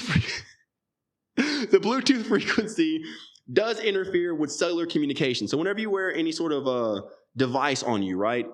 Bluetooth watch, Bluetooth ring, wireless headphones, the ways that your cells divide is through communication. Communication has the ability, or miscommunication, to start wars. People have literally started wars over nations over miscommunication. So like communication is key. Clear communication is key. Correct interpretation is key. So if you wear something that interferes with the frequency, because your cells speak on a vibrational level, there's a frequency level that your cells communicate at. If anything disturbs that, they start misinterpreting each other, and that's what results in cancer. Cancer is just mutated cells because there was a misinterpretation somewhere. When you stop misinterpreting, how could you grow a tumor if everything was communicated clearly? Tumors come because there was some block, some frequency, some compound that interfered with the energetic field of the cell, and now the cell, instead of dividing 1, 2, 3, 4, it's dividing 4, 5, 6, 7. And now it's giving a different signal, and that is the tumor, that is the growth, that is the disease, that's the sickness. Bluetooth interferes with that. It interferes with communication, Wi-Fi, all the same shit. Turn the shit off if you don't need it. Go outside, forest bathe, keep your phone on, keep your phone off of cellular data as much as possible. That's going to be a big thing for everybody. Keep it out of your pocket, keep it away from your head, but also, and we've been knowing that cell phones for a long time causes tumors when you hold it next to your head. So like it causes cancer, bro. So like a mini cell phone on my wrist wouldn't cause cancer, but the cell phone that I keep on my head would cause cancer. It's the same 5G. Why would scientific studies that like, oh yeah, cell phone causes cancer and radiation when you hold it to your head. Why would it be different when I wear it on my wrist? The cells still pass. You still circulate blood. They're still trying to communicate. The cancer, the tumor is only miscommunication. It's only misinterpretation. So don't let anything in your environment that would cause a disturbance in your frequency, or else you'll be distorted. You'll have dissonance. You won't have harmony. It won't be aligned. It'll be confusion. Oh, I can't sleep straight. I can't do this. I'm hungry all the time. I'm this. Well, that's dissonance. Nothing's aligned. You're always hungry. You're always tired. You're always sick. Get aligned. And Bluetooth does that. Because we can definitely see that these wearables are becoming more and more popular in the biohacking community, in all of this like health optimization communities, right?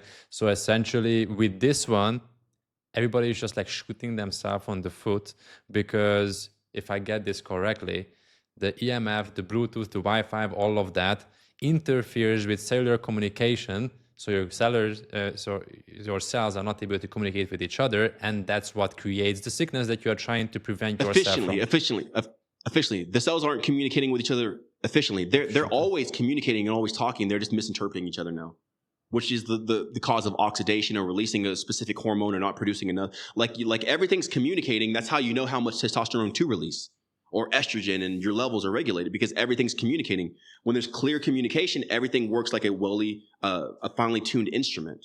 But if there's like miscommunication in frequencies and everything else, it disturbs or interferes with the communication of them. But they're always speaking. So don't go into a sauna that's electric and don't think that electric sauna isn't interfering with your cells. Everything affects everything, and everything's always talking. The sun is speaking, the grass is speaking. It just speaks in resonance and frequencies. And it's talking to you, and you're picking it up, even though we're not smart enough to understand how the sun communicates with us. That's why science should never be a person's basis, because science changes. How could you have a foundation when everything's always changing? Well, fats are bad. Look, when I was growing up, when I was a kid, like, oh, stay away from fats. Fats are bad. Now it's like, well, if you don't have fats, you could have a heart attack. Like, it's detrimental for your brain. You can have Alzheimer's if you don't get enough fats. So which one is it, science? Is it smoking's bad, radium's bad, or is asbestos?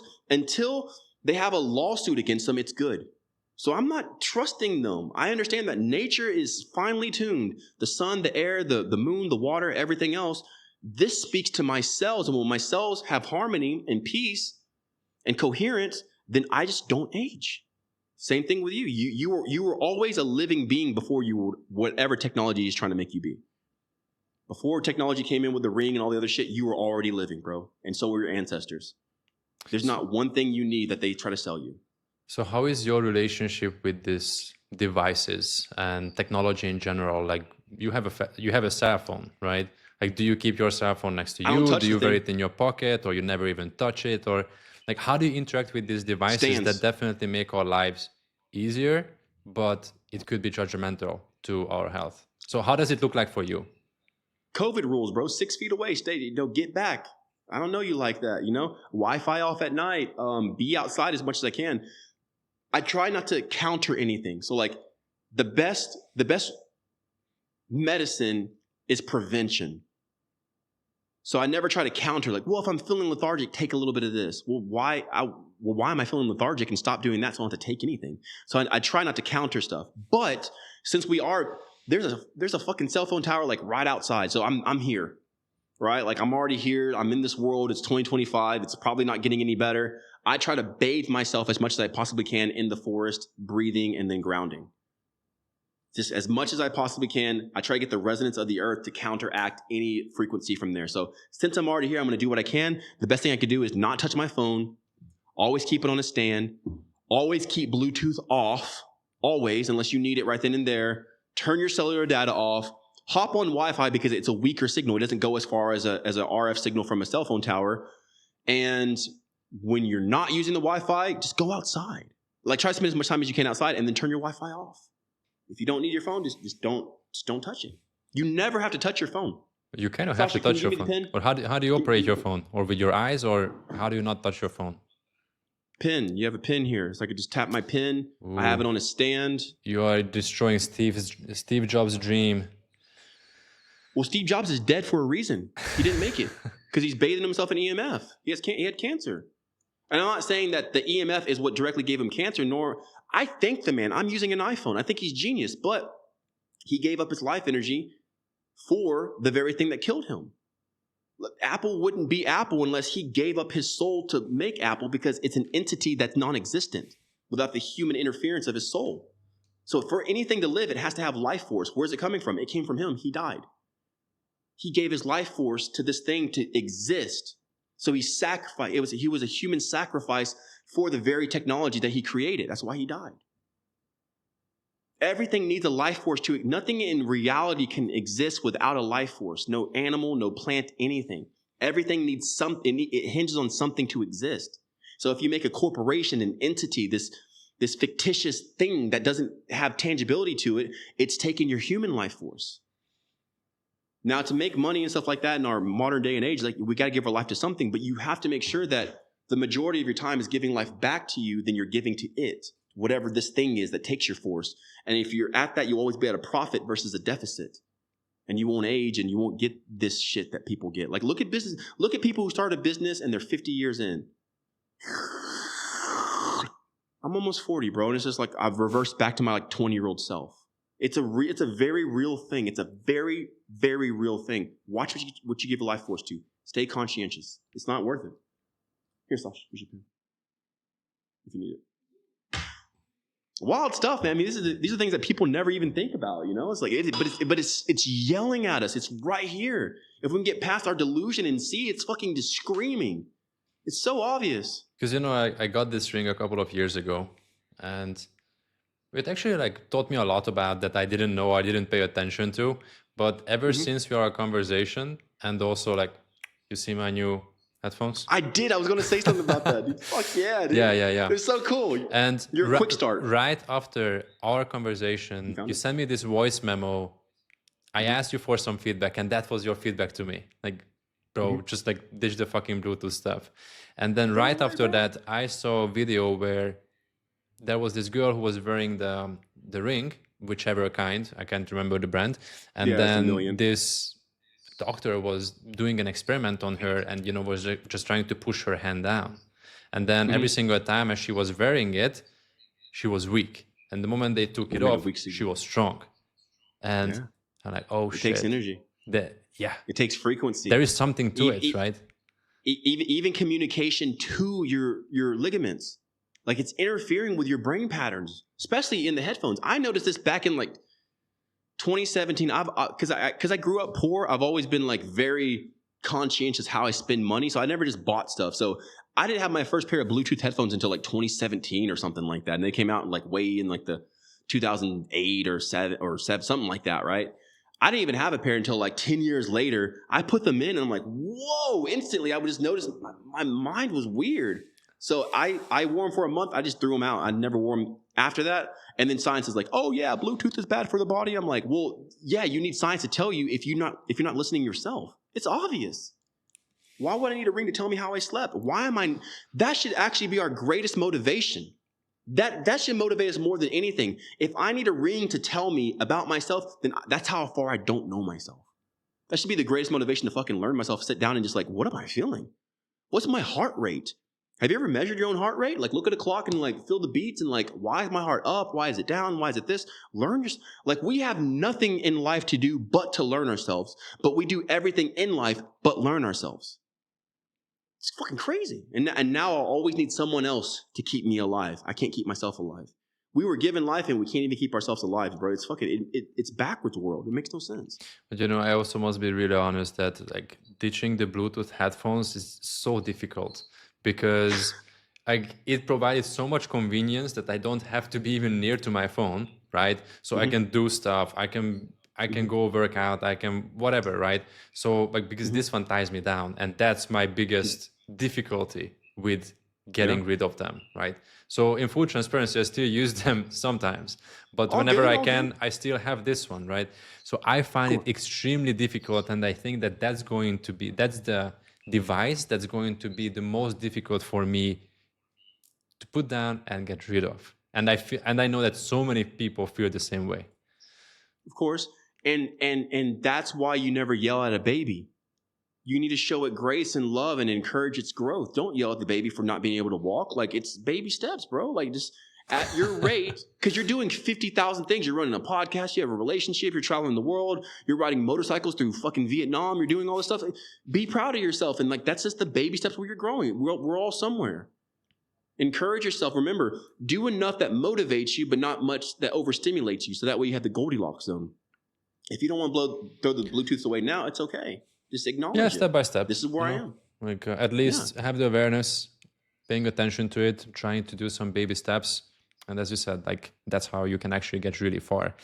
But there was something you mentioned just a second ago, which was that people don't know themselves, or we don't know ourselves. And you mentioned this quote somewhere. I can't remember if it was on your social media or in the guide. The quote says, "The sickness comes from the lack of knowing ourselves." What 100%. Do you mean by that? Sickness is the very response from reality to tell us that we need to learn ourselves, that we don't know ourselves. Sickness only exists in the space that we don't understand, or if we understood it, we wouldn't be sick. So it can only exist in a space of not knowing. So it's the call from reality. It's calling us to say, hey, you don't know you. You don't even know why you're stuffed up or sneezing or cough. You don't even know why. You just take a pill to try to alleviate it, but it didn't change why you were sick. Like everything we're experiencing is to mitigate and show us and temper to understand the dimension and area of what we're operating in our effectiveness. When we take these signs for what they are and when we embrace them, then we know ourselves. That's how you become divine. You think there's any part of God that doesn't know themselves? You think God doesn't know itself? You think God doesn't know how to reach its butt? Or like pat its, rub its head or rub its belly while patting its head? You think, no, when you know yourself in and out, that's what mastery is. There could be no crack in the system. There's no crack in the foundation. There's no crack in the fortitude of who you are. That's when you start operating in supernatural abilities.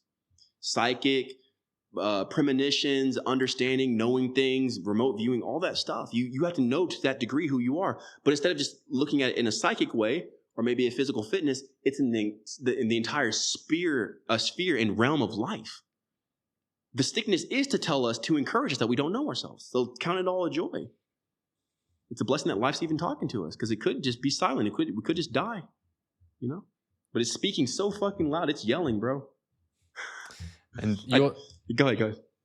And you also mentioned something, how aware we are of ourselves dictates and measures the amount of self-love we actually have for ourselves. Exactly, yeah. Can we love ourselves without awareness? What will we love? If you're not aware of yourself, how could you love yourself? You can only love what you know. If I didn't know that there was something behind me, how could I ever even react to it?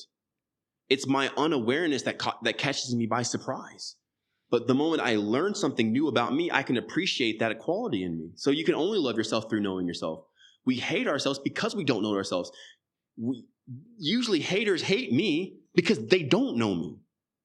That's why they hate, because they don't know. They don't know what I've been through. They don't know I've been abandoned, orphan, child, this, that, all this other. They don't know.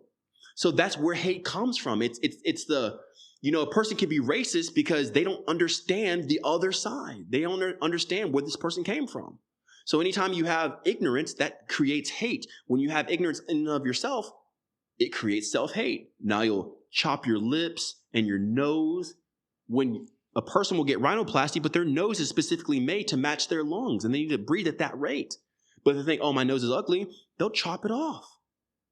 Because of ignorance, because of self-hate. You can only love what you're aware of. And if you don't know you, how could you ever apply love? You can't, because you don't even know where to apply it. There's no awareness. So you have to become aware as possible. That's the whole goal in life. Because the more aware you become, right? So like when you're a baby, you're not aware of anything. Like goo goo gaga, basic shapes and forms.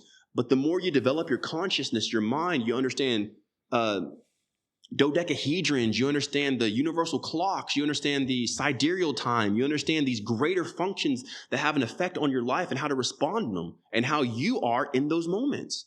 So you can love, you can put yourself on a pedestal and spin yourself around, and you can love every aspect about you because you see the polygons, you see the surfaces. But if you don't know that there's even a pedestal to put on, to see, to even reflect, you'll just put on lipstick, makeup, Bluetooth, dye your hair, shave your head. For me, I kept relaxing my hair, and I burned my scalp. Like I have a piece here of my hair missing because I burned my scalp through putting a chemical relaxer on my head because I didn't know me. So I tried to look like a white man. I'm half white, half black, but I tried to look more like this side because I didn't know who I was. So I put stuff on me that wasn't coherent with me, and it burned me. This is how far self-hate goes. You'll burn yourself. You'll fuck up your signals with a ring. You'll chop yourself. You'll do all this crazy shit to be something that you're never supposed to be because you don't know who you actually are. But once you just embrace who you are, you get everything you've ever wanted. You feel good. You sleep good. You look good. You fuck good. You have better sex. Everything's better. Everything's upgraded. And just being who you actually are. And you completely dissolve insecurity. Me, like I got gynecomastia as a kid. I had big nipples. People make fun of my nipples. I'm like, I don't give a fuck. I know who I am. Like, I don't have no insecurity about it. Here, I willingly take my shirt off. You think if I was insecure about my nipples, I would keep walking up without a shirt? I'm showing you this on purpose because I know it's going to do something to you. Because it has to make you face yourself when I'm insecure. When I don't budge, it reflects on your stability. The most stable thing lasts. The most stable thing will always be the thing remaining standing. Your goal is to always be the most stable, have no decay rate. And that comes with awareness. Because as I was going through the guide, so the first part was on the toxins, the second part was about self-love. And I can imagine that a lot of people immediately get stuck there. And you said it very clearly. If you do not love yourself, or you do not do the practices that helps you to get to know yourself and love yourself, do not move forward with this guide. Stop here, and then you only proceed forward once you practice that and you love yourself. Yeah. I mean, everyone thinks that they know. You know, I heard this podcast talking about like knowingness, like because we're in like an information age, everyone thinks that they know and they can't learn anything. This is like, I'm telling you, you're only experiencing what you're experiencing because you don't love yourself. So if there's anything in your reality, anything in your life, weight, skin, this, that, I can actually regenerate that. I actually regenerated part of my scalp and I ended up growing my hair back because I was bald here. The whole thing burned all my hair. I had no hair here. I was able to regenerate just like the person regenerate their teeth, a couple of different people, through self-love. So if there's anything in your environment that you don't agree with, it's because there's a lack of self-love somewhere. So you can still read the guide, but don't stop reading self-love until you really get, I'll tell you this. I had a person, they just recently joined my Discord and they're like overweight, right? They're, you know, they have a very high weight on the scale. They said, okay, I read your guide and you're talking about self-love and I'm trying to lose like a couple 100 pounds. And they're pretty big. It can't be this easy. It can't be this easy. They want me to tell them, okay, you have to fast, you have to starve yourself, you have to be keto, you have to track your macros, and you have to do all this stuff. And I asked him, have you ever done that stuff? And he's like, yeah. I'm like, was it easy? He's like, no, it was hard. I'm like, did it work? He's like, no. Well, then why would you, if the hard stuff doesn't fucking work, why would you not even accept the easy stuff? Why wouldn't you accept what's easy if you already did the hard stuff and it still didn't work? Now that I have, his only thing that I have him do is recite self-love, dedication in the mirror every single day. He's breaking down, crying. He's like, oh my God, years of guilt and shame are coming up. He's like, I'm facing myself there. And he's like, oh my, every day is a new experience for him because it's the only reason he is where he is to be at the weight that he is because throughout his life, the continuum, he has not continued to show himself attention, which attention is self-love. That's all I mean by self-love. When you love a baby, you give it attention. When you don't give, you know, any attention to the baby, you're not giving love to the baby. Babies will die without attention. So you are the baby. So all the lack of self-love is you not paying attention to yourself. That's all I mean. You can only get to that specific weight. You can only get that sick in life if you haven't been paying attention throughout the continuum. So all I have you do is reflect back on yourself, keep the attention back on yourself. Years of trauma and guilt are just coming up just from him saying, I love you. And I'm like, you didn't need a pill. You didn't need this. You didn't need that. It's only been like 3 days. And I'm like, let's watch the weight go off. Same thing with me. Once I started doing that, I lost 60 pounds in just a few months just by saying self-love stuff. All that shit was just me not paying attention to myself. My hair grew back. My skin grew back. I don't do minoxidil or take I don't take any hair pills. Balding, all that shit.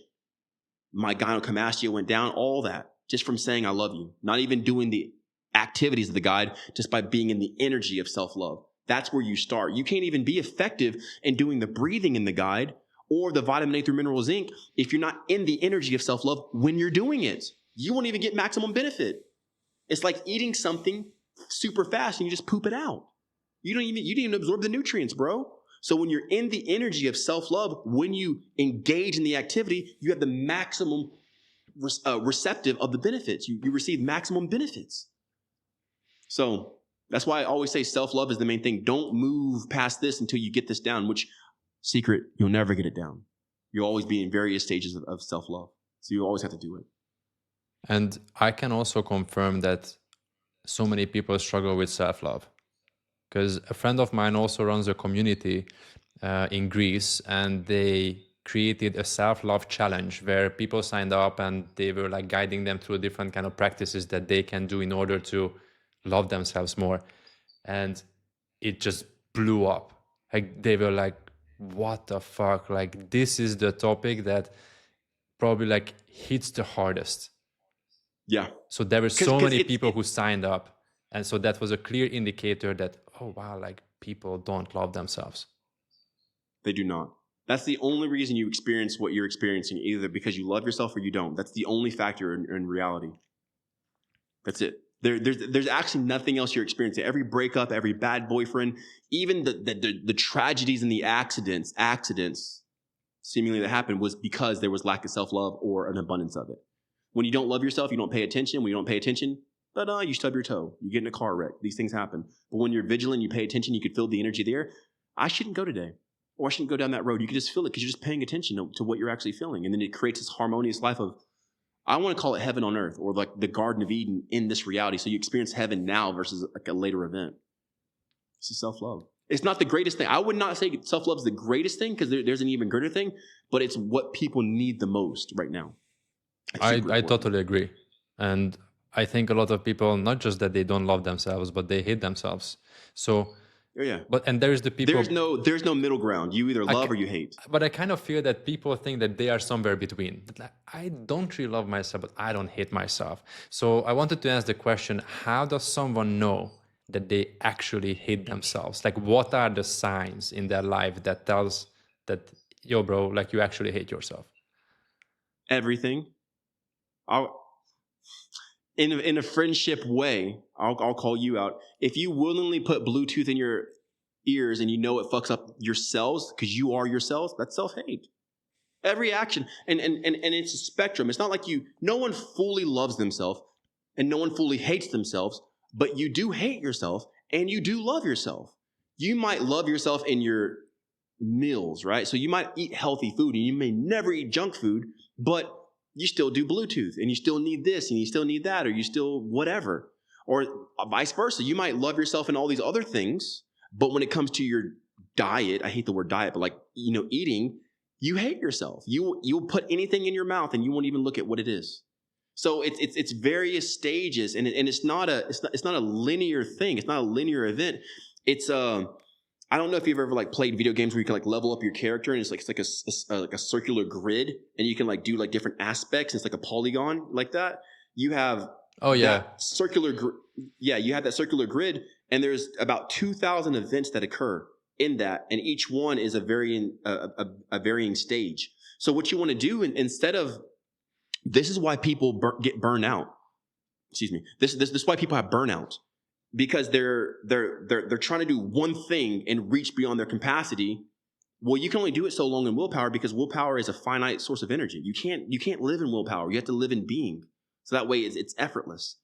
So you don't want to ever grow on purpose. You want to expand who you are and what you're aware of. When you expand from the inside out, you end up hitting all those factors: food, sleep, movement, meditation, all that. You just expand from it, and you never expand specifically in one area or another, but you do it together, and it's sustainable. When you do it in what is sustainable, it's your life. Now your life is love.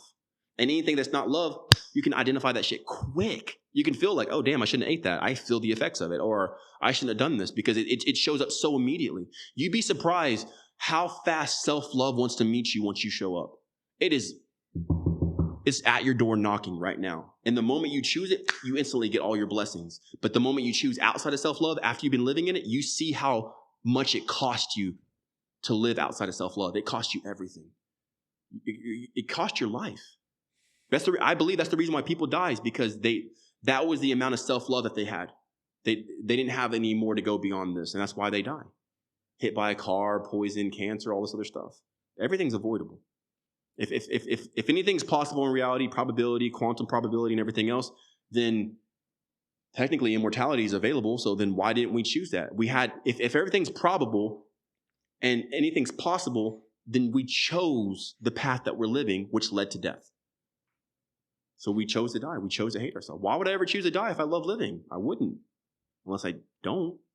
And that's what self-hate is. And is this also... We just do it in like micro pieces. And is this also true if I'm not aware of the choice that I have made? So for example, the Bluetooth headphones, right? Then I chose it because it was convenient for me. I didn't choose it because I'm just too lazy and, I want to damage myself, right? So I didn't have the awareness. And it can be true to every single thing that we choose in our life. So is this true to that as well? If you are not aware that the choice you make is actually bad for you? Not being aware is self-hate. It is the manifestation of self-hate. Because if you loved yourself, you take it slow. You wouldn't add something into your life until you knew about it. I wouldn't just throw a person in my life. Can I trust this person? Who the fuck are they? I wouldn't just. But we are trying to get everything so fast, and every single influencer is like, oh, you need the sleep ring, you need aura, you need the infrared blanket, you need the red light therapy. Oh, people are just throwing stuff so fast for content's sake that we think we need to do all these things. It's the exact opposite. You need to do nothing, reduce yourself down to nothing, and find out who you are, and only expand from who you are. When you do that, you have complete awareness about what enters your environment. When you're aware about what enters your environment, when there's something that comes in that's in dissonance, you can easily identify it, and then nothing catches you off guard. I don't stub my toe. I don't get in accidents, bro. I don't get hurt. Like, there has been no bad luck in my life for the last 4 or 5 years. Because I move extremely slow because I'm satisfied with myself. You only move with haste when you're unsatisfied.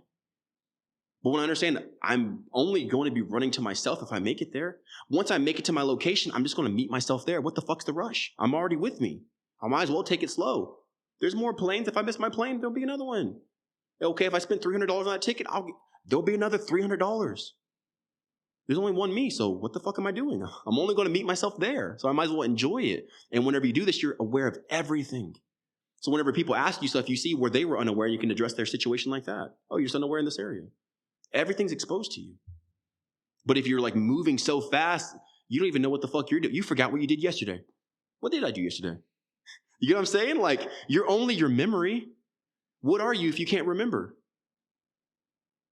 Still staying on the topic of self-love, someone asked on Instagram, do you think that deep self-love and living a happy and fulfilled life can outweigh the negative influences of our environment, toxins, etc.? No. You can, and I actually answered this in my Discord today. You can never out-remedy a poison. You just have to eliminate it. You can, because one of my assistants lives in Thailand. And if you know anything about Bangkok, right? Like, there is a halo of pollution over Bangkok because the heavy traffic, all the smog and everything else. You could never air filter out the pollution that's in the city that you live in. You live in the pollution. So whatever realm you live in, it will affect you more than what you try to counter it with, self-love or whatever. If you had self-love, then self-love would evacuate the situation. If I had self-love, I wouldn't stay in a burning building and be like, but my self-love means I'm not going to be affected by the carbon monoxide and I am not going to get burned. No, self-love is aware. It's like, I need to get the fuck out. So self-love is action. You can't out-remedy a poison. Like, if you live in Chernobyl, bro, you can never take enough brain supplements to negate what it's going to do to your cognitive functions. You can't supplement your way out of this problem. That's why I hate the idea of what the industry puts on people with these remedies, because it actually only limits you. Every time you need a crutch, every time you need the supplement or the pre-workout or whatever, it only enables you to stay in the position you are. You get a temporary boost from something, but you never become complete without it. It never actually brings you to a high level. It just sustains. You tolerate where you currently are. Another question from the audience, which I found interesting. It was about, how do you navigate a situation when you make a mistake? When do you give yourself self-acceptance? And when do you step into the field of self-improvement? So the question is, if you mess up, when do you choose self-acceptance and when do you choose self-improvement? Well, there's a super cool quote that's like, if you're going to fail fast, right? So if you're going to mess up like quick so you can expose yourself. Mess ups aren't real. You don't mess up, you just expose what you're doing and where you are. The mess up is what you are. So thank God you acknowledge it, because that's showing you the current state of your position. So you know how to accommodate or move in it. So there's no mess up. There's just, you're at that level and that's what you can tolerate. So there's no shame. There's no guilt. There's no oh shit, I messed up. I made something bad. No, that's just exposing you. Like the baby, the mom wouldn't be mad at the baby for falling when they're learning how to walk. That's just showing the state at which they can operate. So every mess up is exposing to you, hey, I'm at this level. So you know where you are in reality, in space and time. So like mess ups are actually good. There's no such thing as mess ups. There's just exposure. You want as much exposure as possible because it's showing you where you are. I like that answer, and I think it's so true as well to anyone who is trying to build something in life, whether it's like they are building themselves or they are building a business, they are building a relationship. Those are all opportunities as well to grow. You or your partner is going to grow in those situations. But I think what the question means is that, okay, I put myself out there and I dare to do stuff. I dare to mess up and I mess up. And then let's say that I did something bad, like I don't know, I hurt someone, and then when do I give myself compassion? Like, that's okay, like you messed up, that's it's not going to come out wrong, but it's like you did the best that you could, and then you still can love yourself, versus like, oh shit, I get something to work on. Or do you think that the two things can coexist? Well, I can phrase it a little bit differently, but you don't actually need to show yourself compassion. You just need to accept what is. Like the emotion actually isn't needed. Once you love yourself, you don't even need a cushion anymore. You don't need like to pat yourself on the back like, oh, it's going to be okay. Like once you rise up to a specific level of awareness, it's like you just acknowledge what you did. Fuck, I messed up. But once you get to the point of like seeing what's coming and how it's going to happen, it's just like like you know you're going to mess up. You know what's going to happen. You're trying to find it. So you don't even need compassion to compensate for the mess up. You wanted it to happen, just exposed to you where you are. Like what level can I consistently operate at? Oh, snap. If it's just that level, cool. Now I know. Now I have like some sort of stat to compare myself to in my growth. So you want it. Whenever you have a desire for it, why would you need to be emotional about it or feel bad? This is the only thing that's going to grow you. You wouldn't grow unless this happened because you'd be unaware of the level that you operate at. So it's exposing you to where you are. So if anything, that's something to be proud of. Be proud of your mess up, that you've gone this long without messing up. Or you're now at this level when, you know, just a few years ago, you were shitting your pants and you couldn't even walk. That's how I approach it in a completely different like paradigm, you know? Like I want to mess up. Show me where I'm messing up at so I can grow, you know? So I'm proud of myself for even being aware that I messed up, because most people mess up every single day and they're not even aware. Like I hear what they're actually saying, and then you know, whatever it is, I'll hear what they're actually saying, but I'll see what they're actually doing, and they're not even aware of what they're even like they, perfect example. They'll say they want this, they'll say it, but their actions and their talk and everything else is this. And I'm like, do you not understand? Like you don't have this because you're actually moving in this direction. So the fact that a person can acknowledge their own mistake and be aware of it, that's an accomplishment in itself. Because most people don't even know what they're experiencing in reality. So that, to me, it's a trophy to mess up.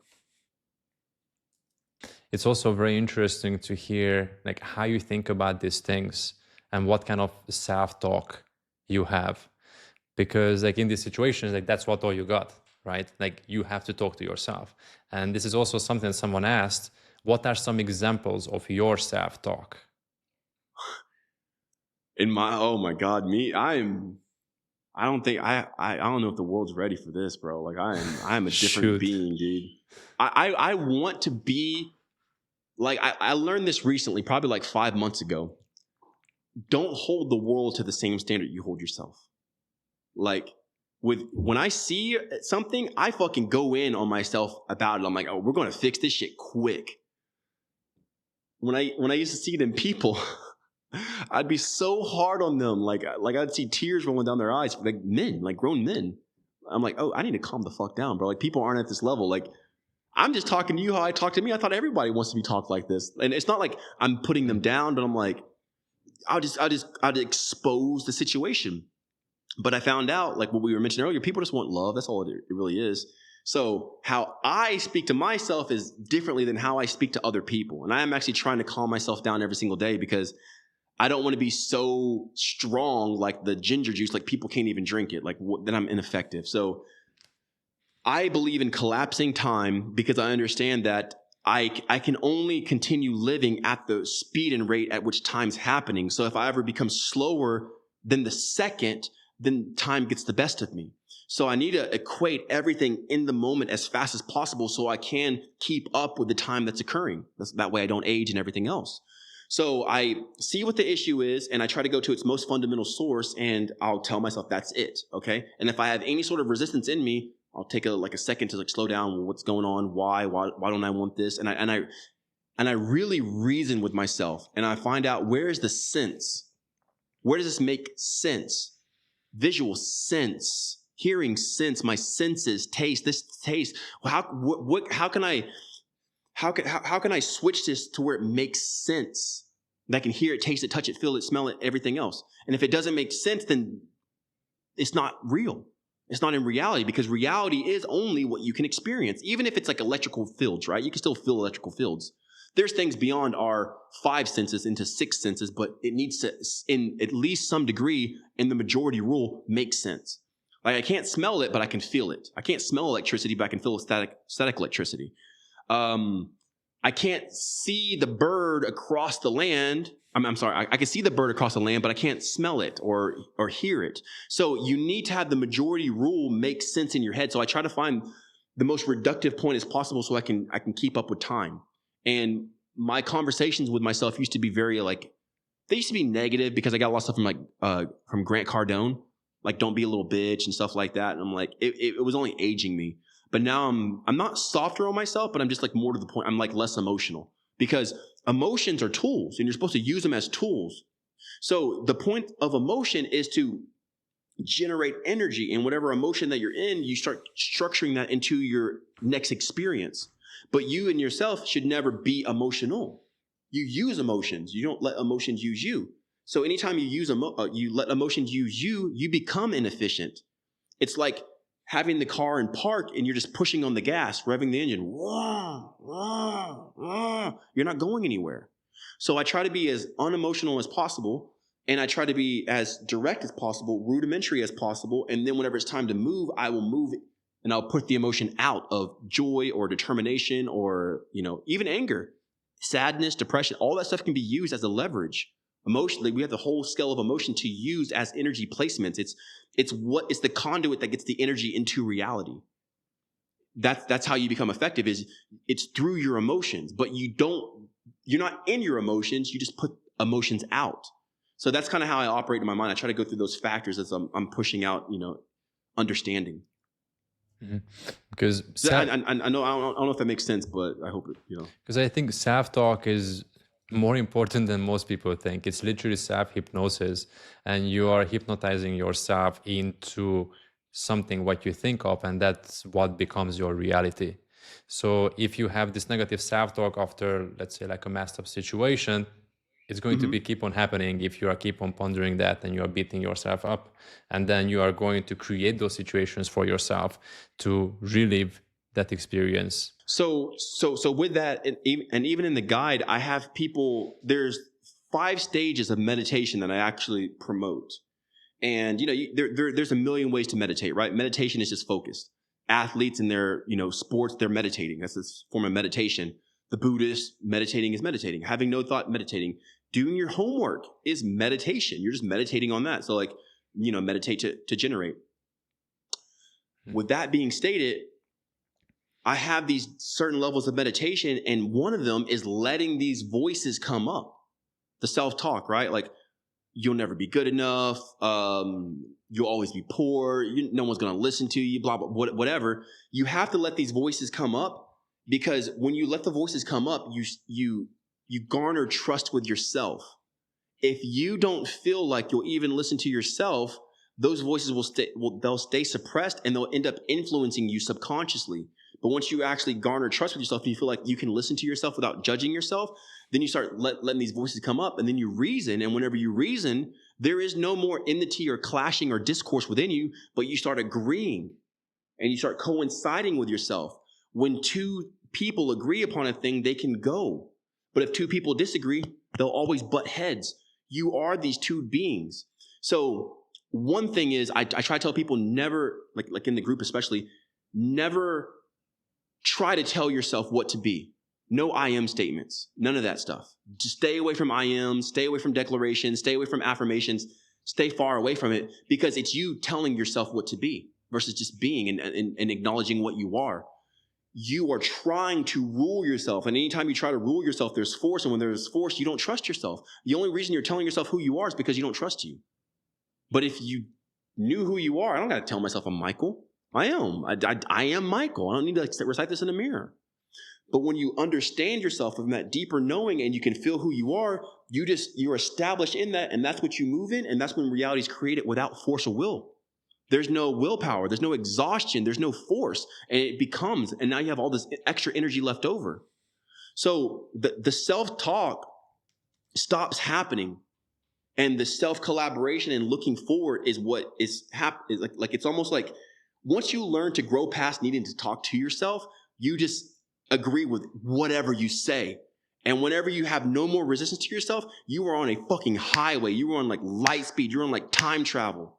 Because now you don't even need to talk to yourself to get yourself to agree. You agree on everything that you're saying. So when you come together, you're like a laser that's finally like conjoined together. Kind of like the Death Star in Star Wars. It like has these many lasers coming like choo, choo, choo, choo, choo, pew, and that's how it goes. Once you finally have all the voices in you agreeing on the same thing, you focus in like a laser, and you know that no matter what the fuck you do, it's going to work because you grew past that. There's no need to talk anymore. Like, you know, I have these two women here, right? My lovers, my partners. I love them to the end of life. There's a lot of things that are unspoken. Like, we don't even got to talk about it. We already know. We're going to ride and live. And we don't even have to discuss these things anymore because that was the beginning of the relationship. That was like boyfriend, girlfriend, courtship.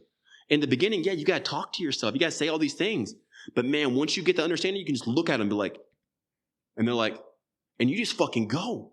Words aren't even needed anymore. And that's where the power is. It makes your life so much more efficient. I don't ever talk to myself. I don't talk to myself. I used to declare. I used to say, I'm rich, I'm wealthy, I'm everybody loves me and all this other shit. Now I just have a feeling and I agree with whatever I feel and I just move. I save so much energy not talking to myself anymore because now I can go into reality and I can experience it. Now I manifest sometimes in the same block of, not even an hour, but like the same 10-minute block. Sometimes I can just feel something. I agree. Somebody's calling me on the phone. Hey, here's 10K. Here's this. Whatever the fuck it is, I agree on. But I guess save so much time trying to manifest. But I guess this is also true both in a positive and negative sense.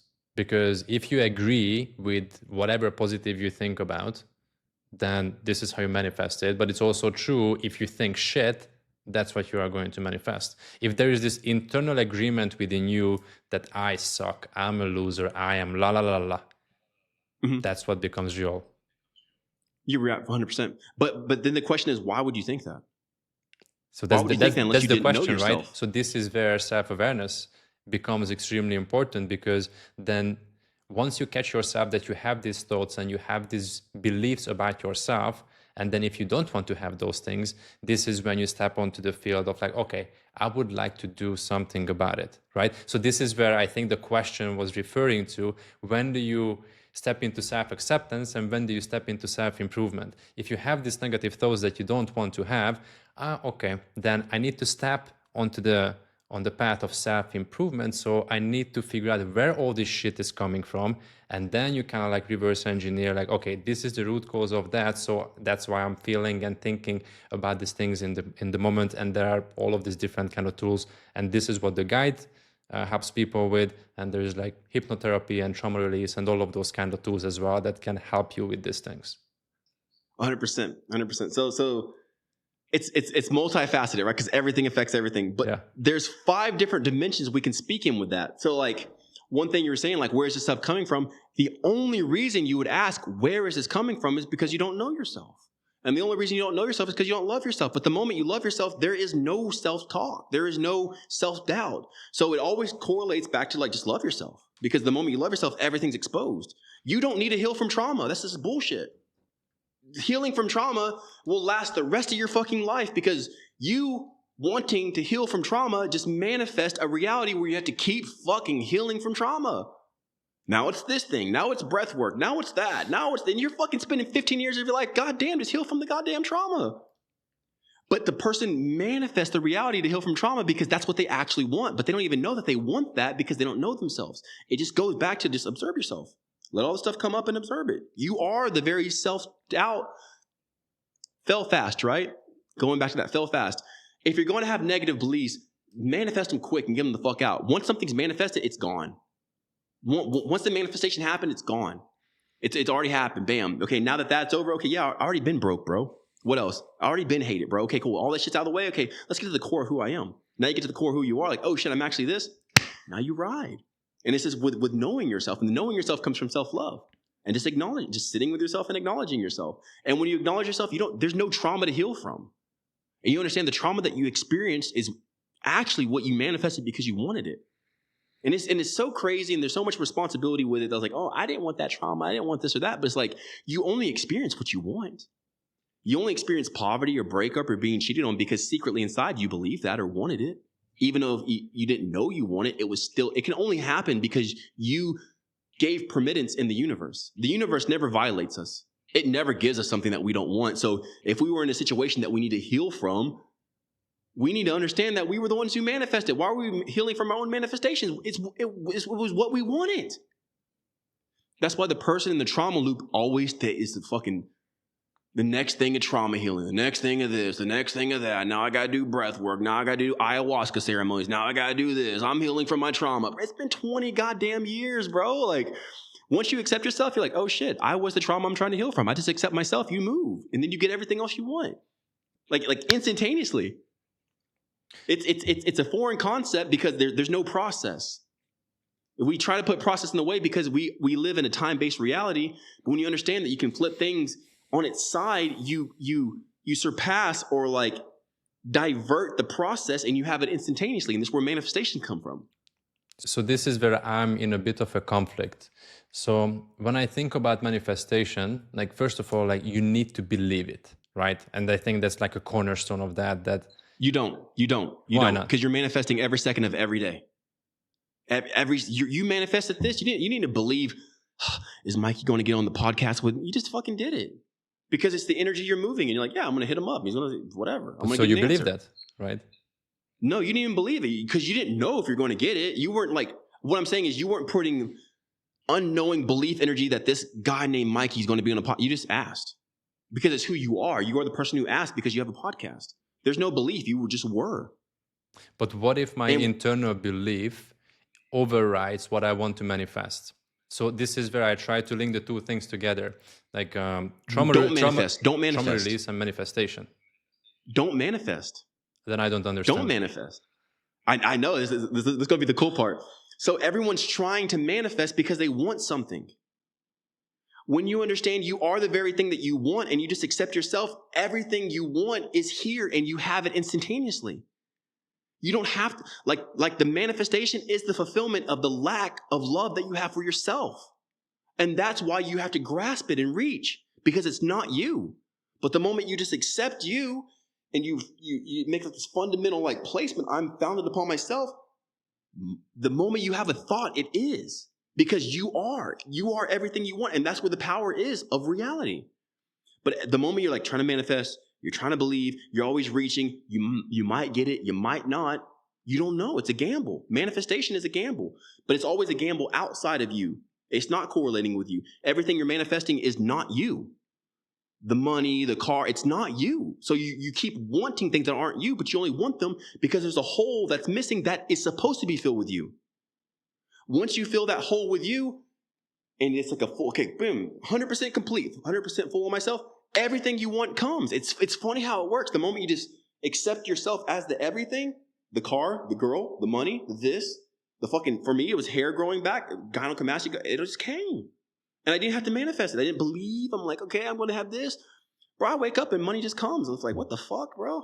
Oh, I have a couple, I don't want to say that on live, but like, I'll just find bank accounts with money in them.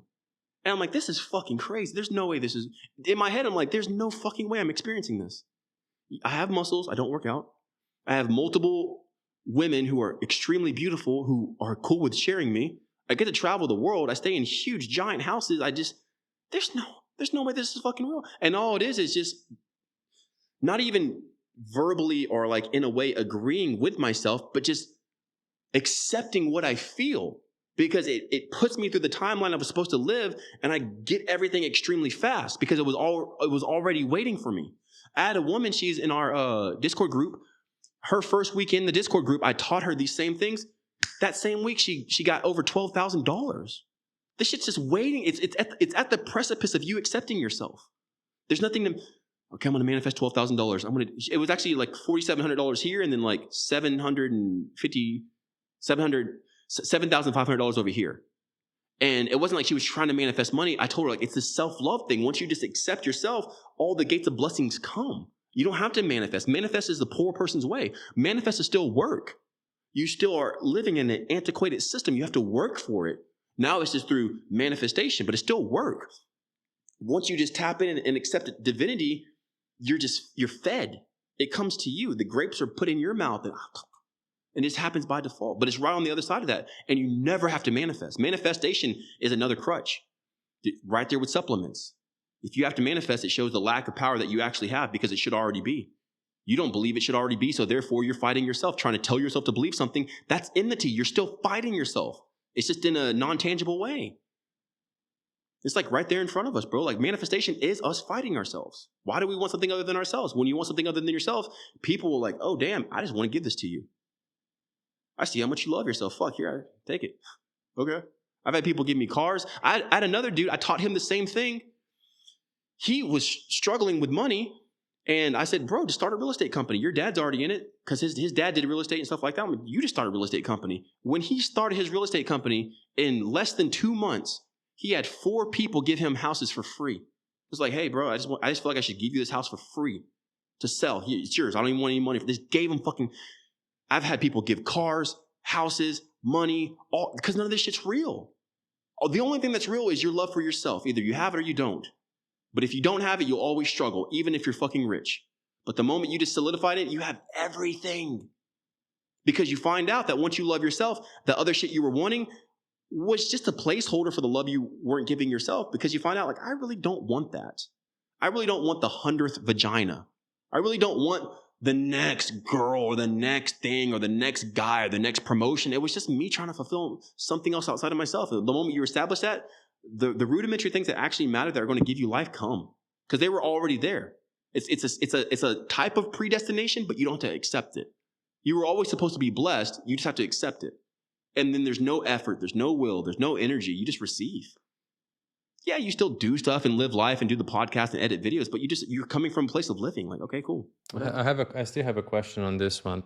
So you said that like we don't have to believe it, but then if I don't believe that I can have that, or I don't believe that I deserve it, how am I going to have it? Why do you want it?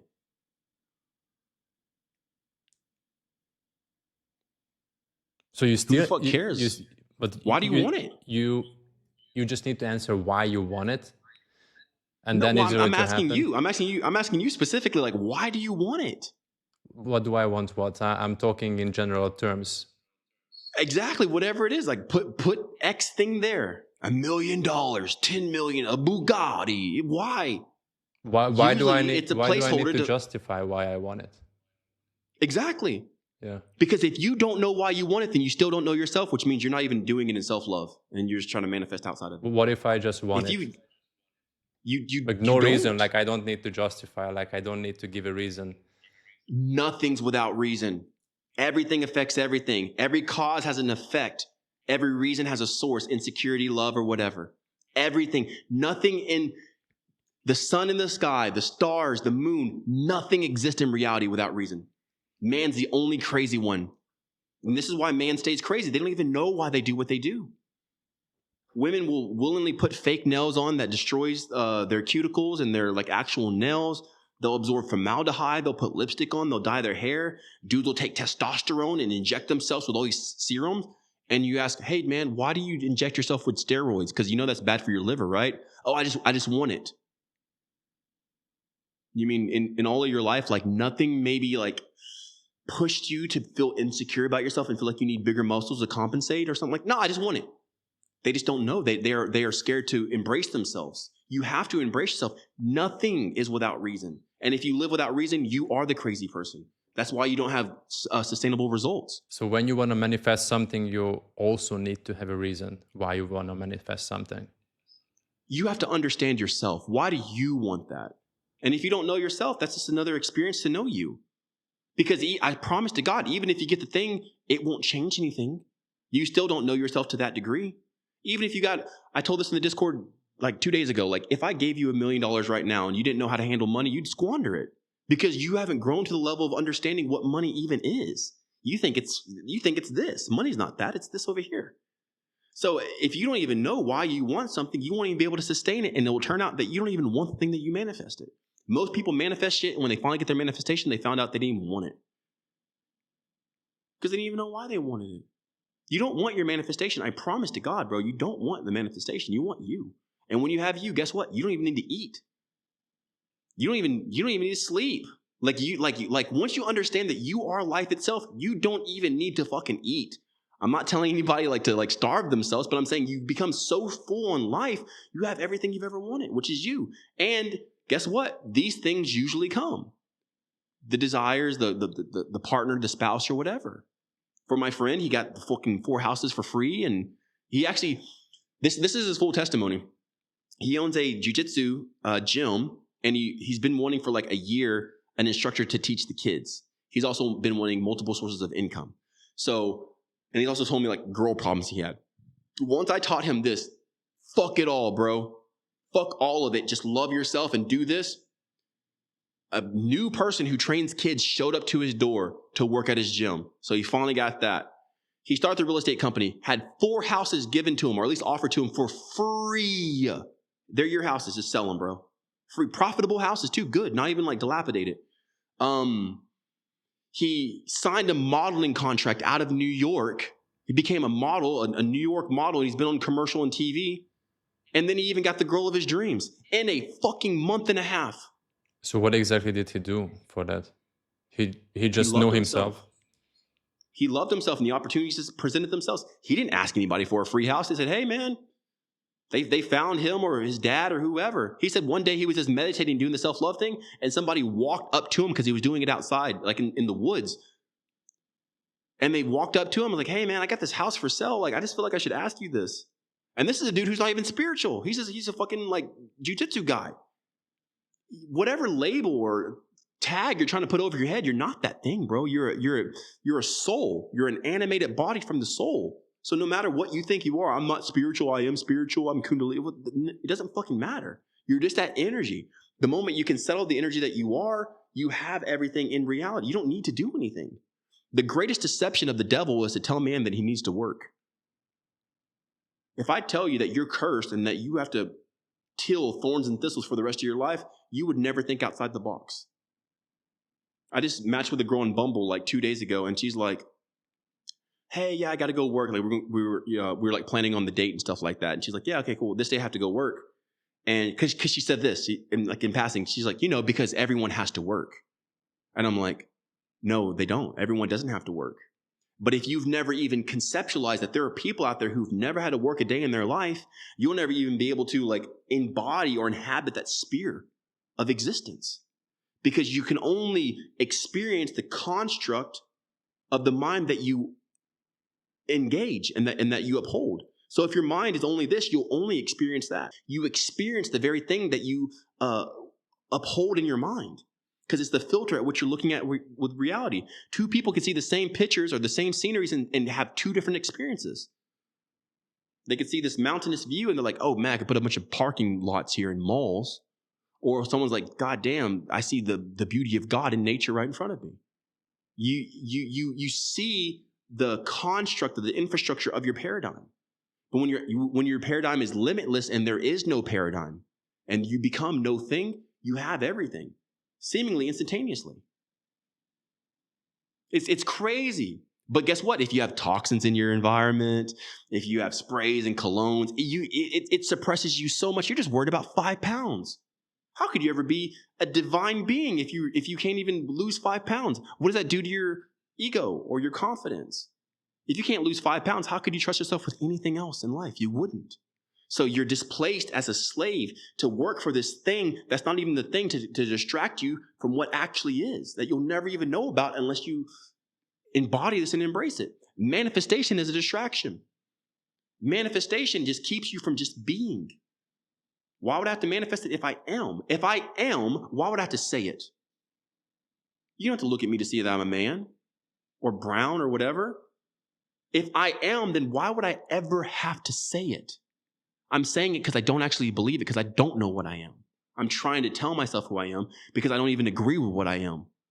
But when you reduce yourself down to your lowest fundamental point, you find out what you actually are and you live from that, and your desires completely change. Just a couple of things that I noted down here for myself as well. Yeah, totally. You experience what you hold in your head, right? And you somewhat. Okay. It's more of a feeling, but yeah. Okay, so feeling. And then we also talked about how like self-love is the tool to manifest and have what you want to have in life. It's to know where you are. Self-love is to know where you are so you can appropriately move accordingly. If you don't know where you are, then where would you go? If I say, hey man, go to Mexico, but you didn't even know where you are now, how could you go there? You'd just be traveling and wandering. But self-love is self-awareness, to pay attention to yourself so you can know where you are. Okay, so self-love is it's not even a mushy feeling of like, oh, I love myself. It's just like, oh shit, this is who I am and I accept myself. So you know where you are in space. So then it's like self-awareness, right? So we already established that before, that like self-awareness and self-love are interconnected, right? Self-awareness and self-acceptance. So you have to be aware of yourself and you have to accept yourself. That's self-love. Okay, so that's self-love.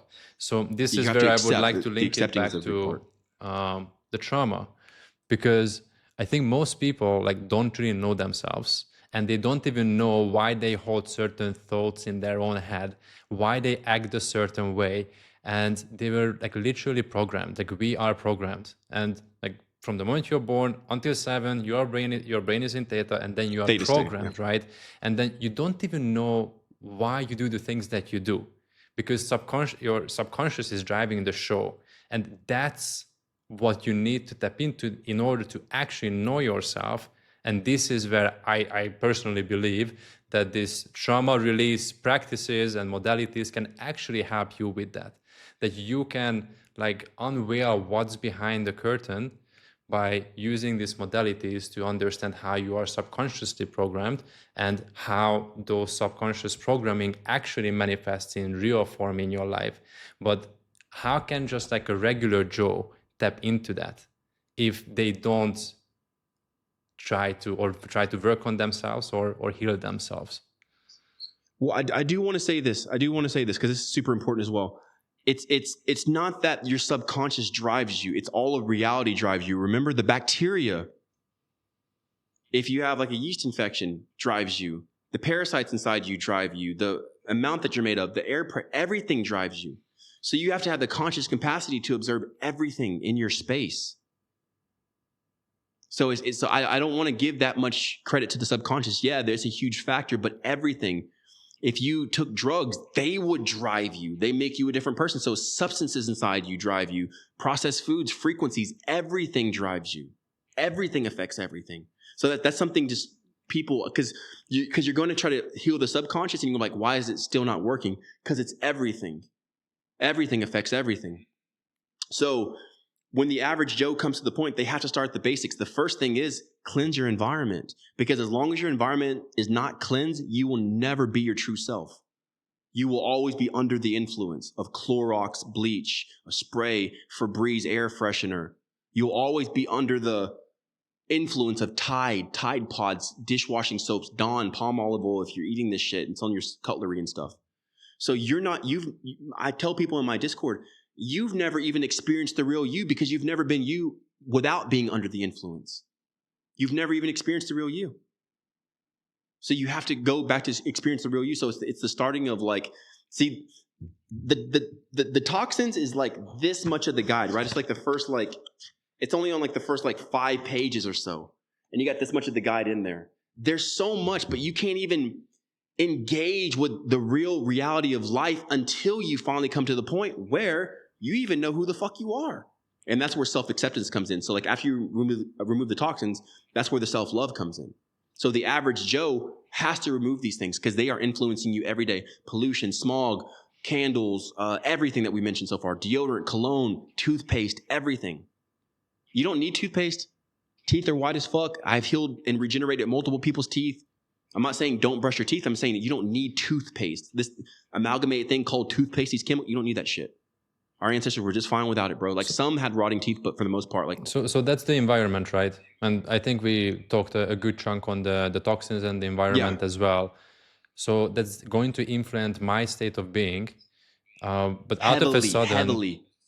I'm like, if someone has been, I don't want to use the word program, but if their subconscious believes that, let's say that like I don't deserve success or I don't deserve to be fit, right? And then like everything in their life just like builds around reestablishing that belief, what they believe about themselves in the physical reality. So me removing the toxins from my environment is not going to rewire my brain on a way that suddenly I'm going to feel that I don't have to sabotage my relationship because I have a hero complex or whatever, right? So the two things work in combination. It will. You cleansing out your environment will rewire your brain to where you just actually feel better about yourself and like, you know what, I do deserve this. The man healed himself of Tourette's in my Discord. That's how powerful this stuff is holding us back.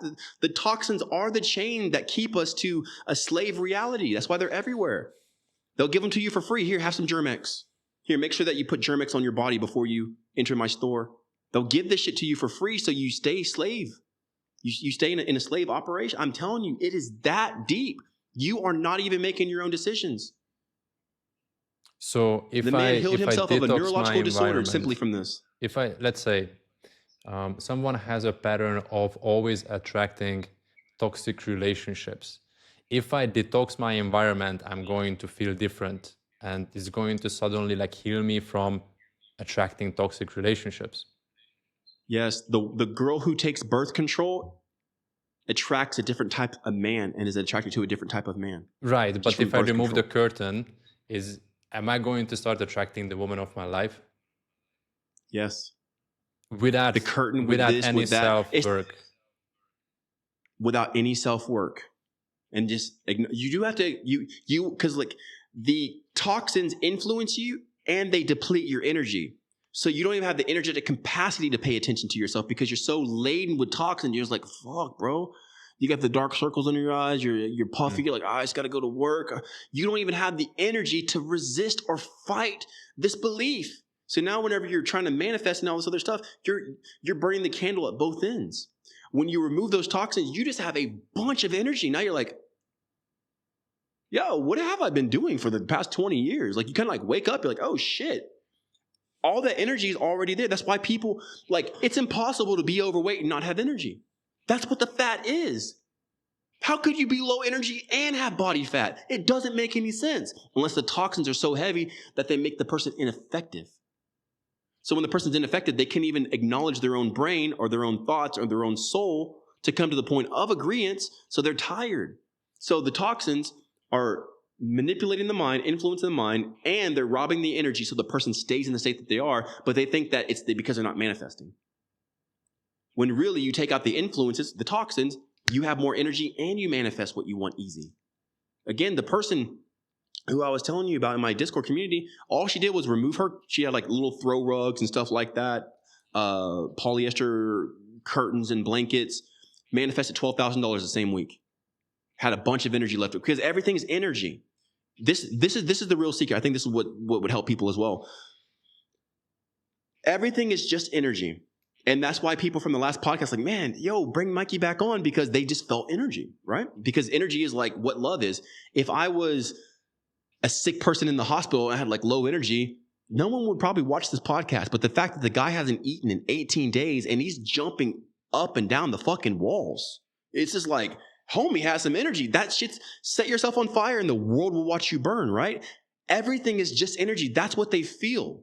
So whenever your energy is robbed, you are ineffective in life, in your manifestations, right? We'll placeholder that, right? Just manifestations. In your manifestations, in your love interests and stuff, like if you don't have enough energy to reach into the future and grab the woman of your dreams or whatever, then if you don't have enough energy to reach as far as that woman is, you'll never get her. But if you have a bunch of energy, you can go through 1,000 women easy. Like, no. Okay, bam. And sometimes lightning speed. It's about energy. Sustaining energy. That's why I tell people stop fasting. It's just wasting your energy. Stop fasting. Stop running. Stop doing exercises. You're willingly giving your energy out into the ether, never to utilize it. Keep that shit. Because you can start manifesting. Placeholder, right? Manifesting the life that you want. Stop wasting your energy. That's why you're ineffective, because your energy just goes out. When you do have it, you most likely don't have it because of the chemicals, the toxins, the supplements, and all this other bullshit, or it's a distorted energy. But whenever you stop that, you get your energy back, you save your energy, and you live in that energy, it just comes to you and you have unlimited amounts of energy. Right now, I could probably run 10 miles, bro, and I wouldn't even gas out. It's all about energy. And if you have energy, what could you not do?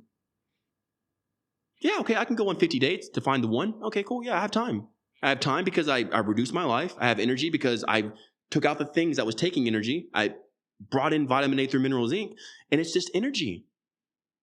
But if people just willingly fast and work out, they just gave their energy to nothing. A muscle. You're supposed to have that automatically. I'm not even questioning that. I think we talked about this last time, and you said it so beautifully that we are the steward of that energy, whatever we have, and we are the medium, like how we direct it, right? So 100%. That's true, which I think is true. Then if I'm still like wired a certain way, I'm not utilizing that energy efficiently. And what I mean by wiring is still like going back to like subconscious beliefs that I'm not even aware that it's there, right? Then like how can I be that steward of that energy that I'm going to direct it perfectly or just efficiently, right? Because I don't even know that these things are influencing me. So we already established that toxins influence me. Yeah, get rid of them. Focus on myself. And rob energy and rewire you. The toxins also rob and rewire. So that's the question about what I wanted to ask, that toxins can also rewire my own subconscious beliefs about myself and how I operate in reality. They will make you autistic. They will make you bipolar. They will make you schizophrenic. They will make you question your own ideology.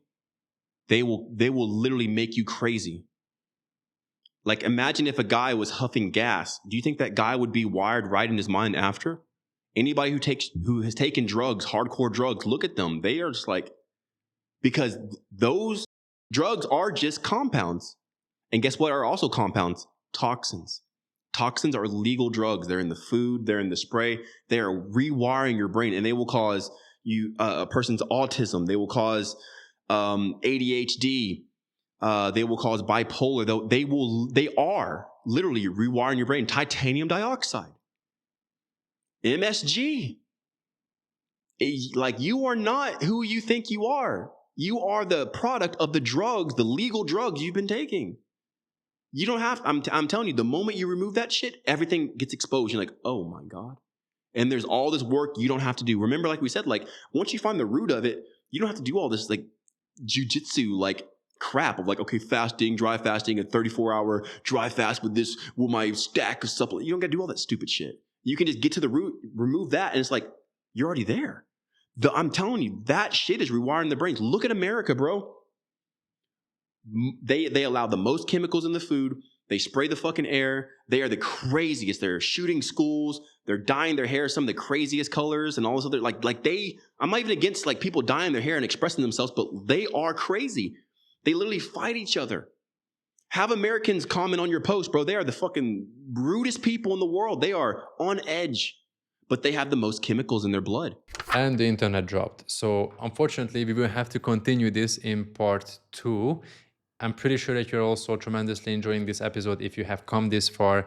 If we haven't answered your question yet, don't worry, we are going to get there. There's a bunch of other interesting stuff that we still need to cover.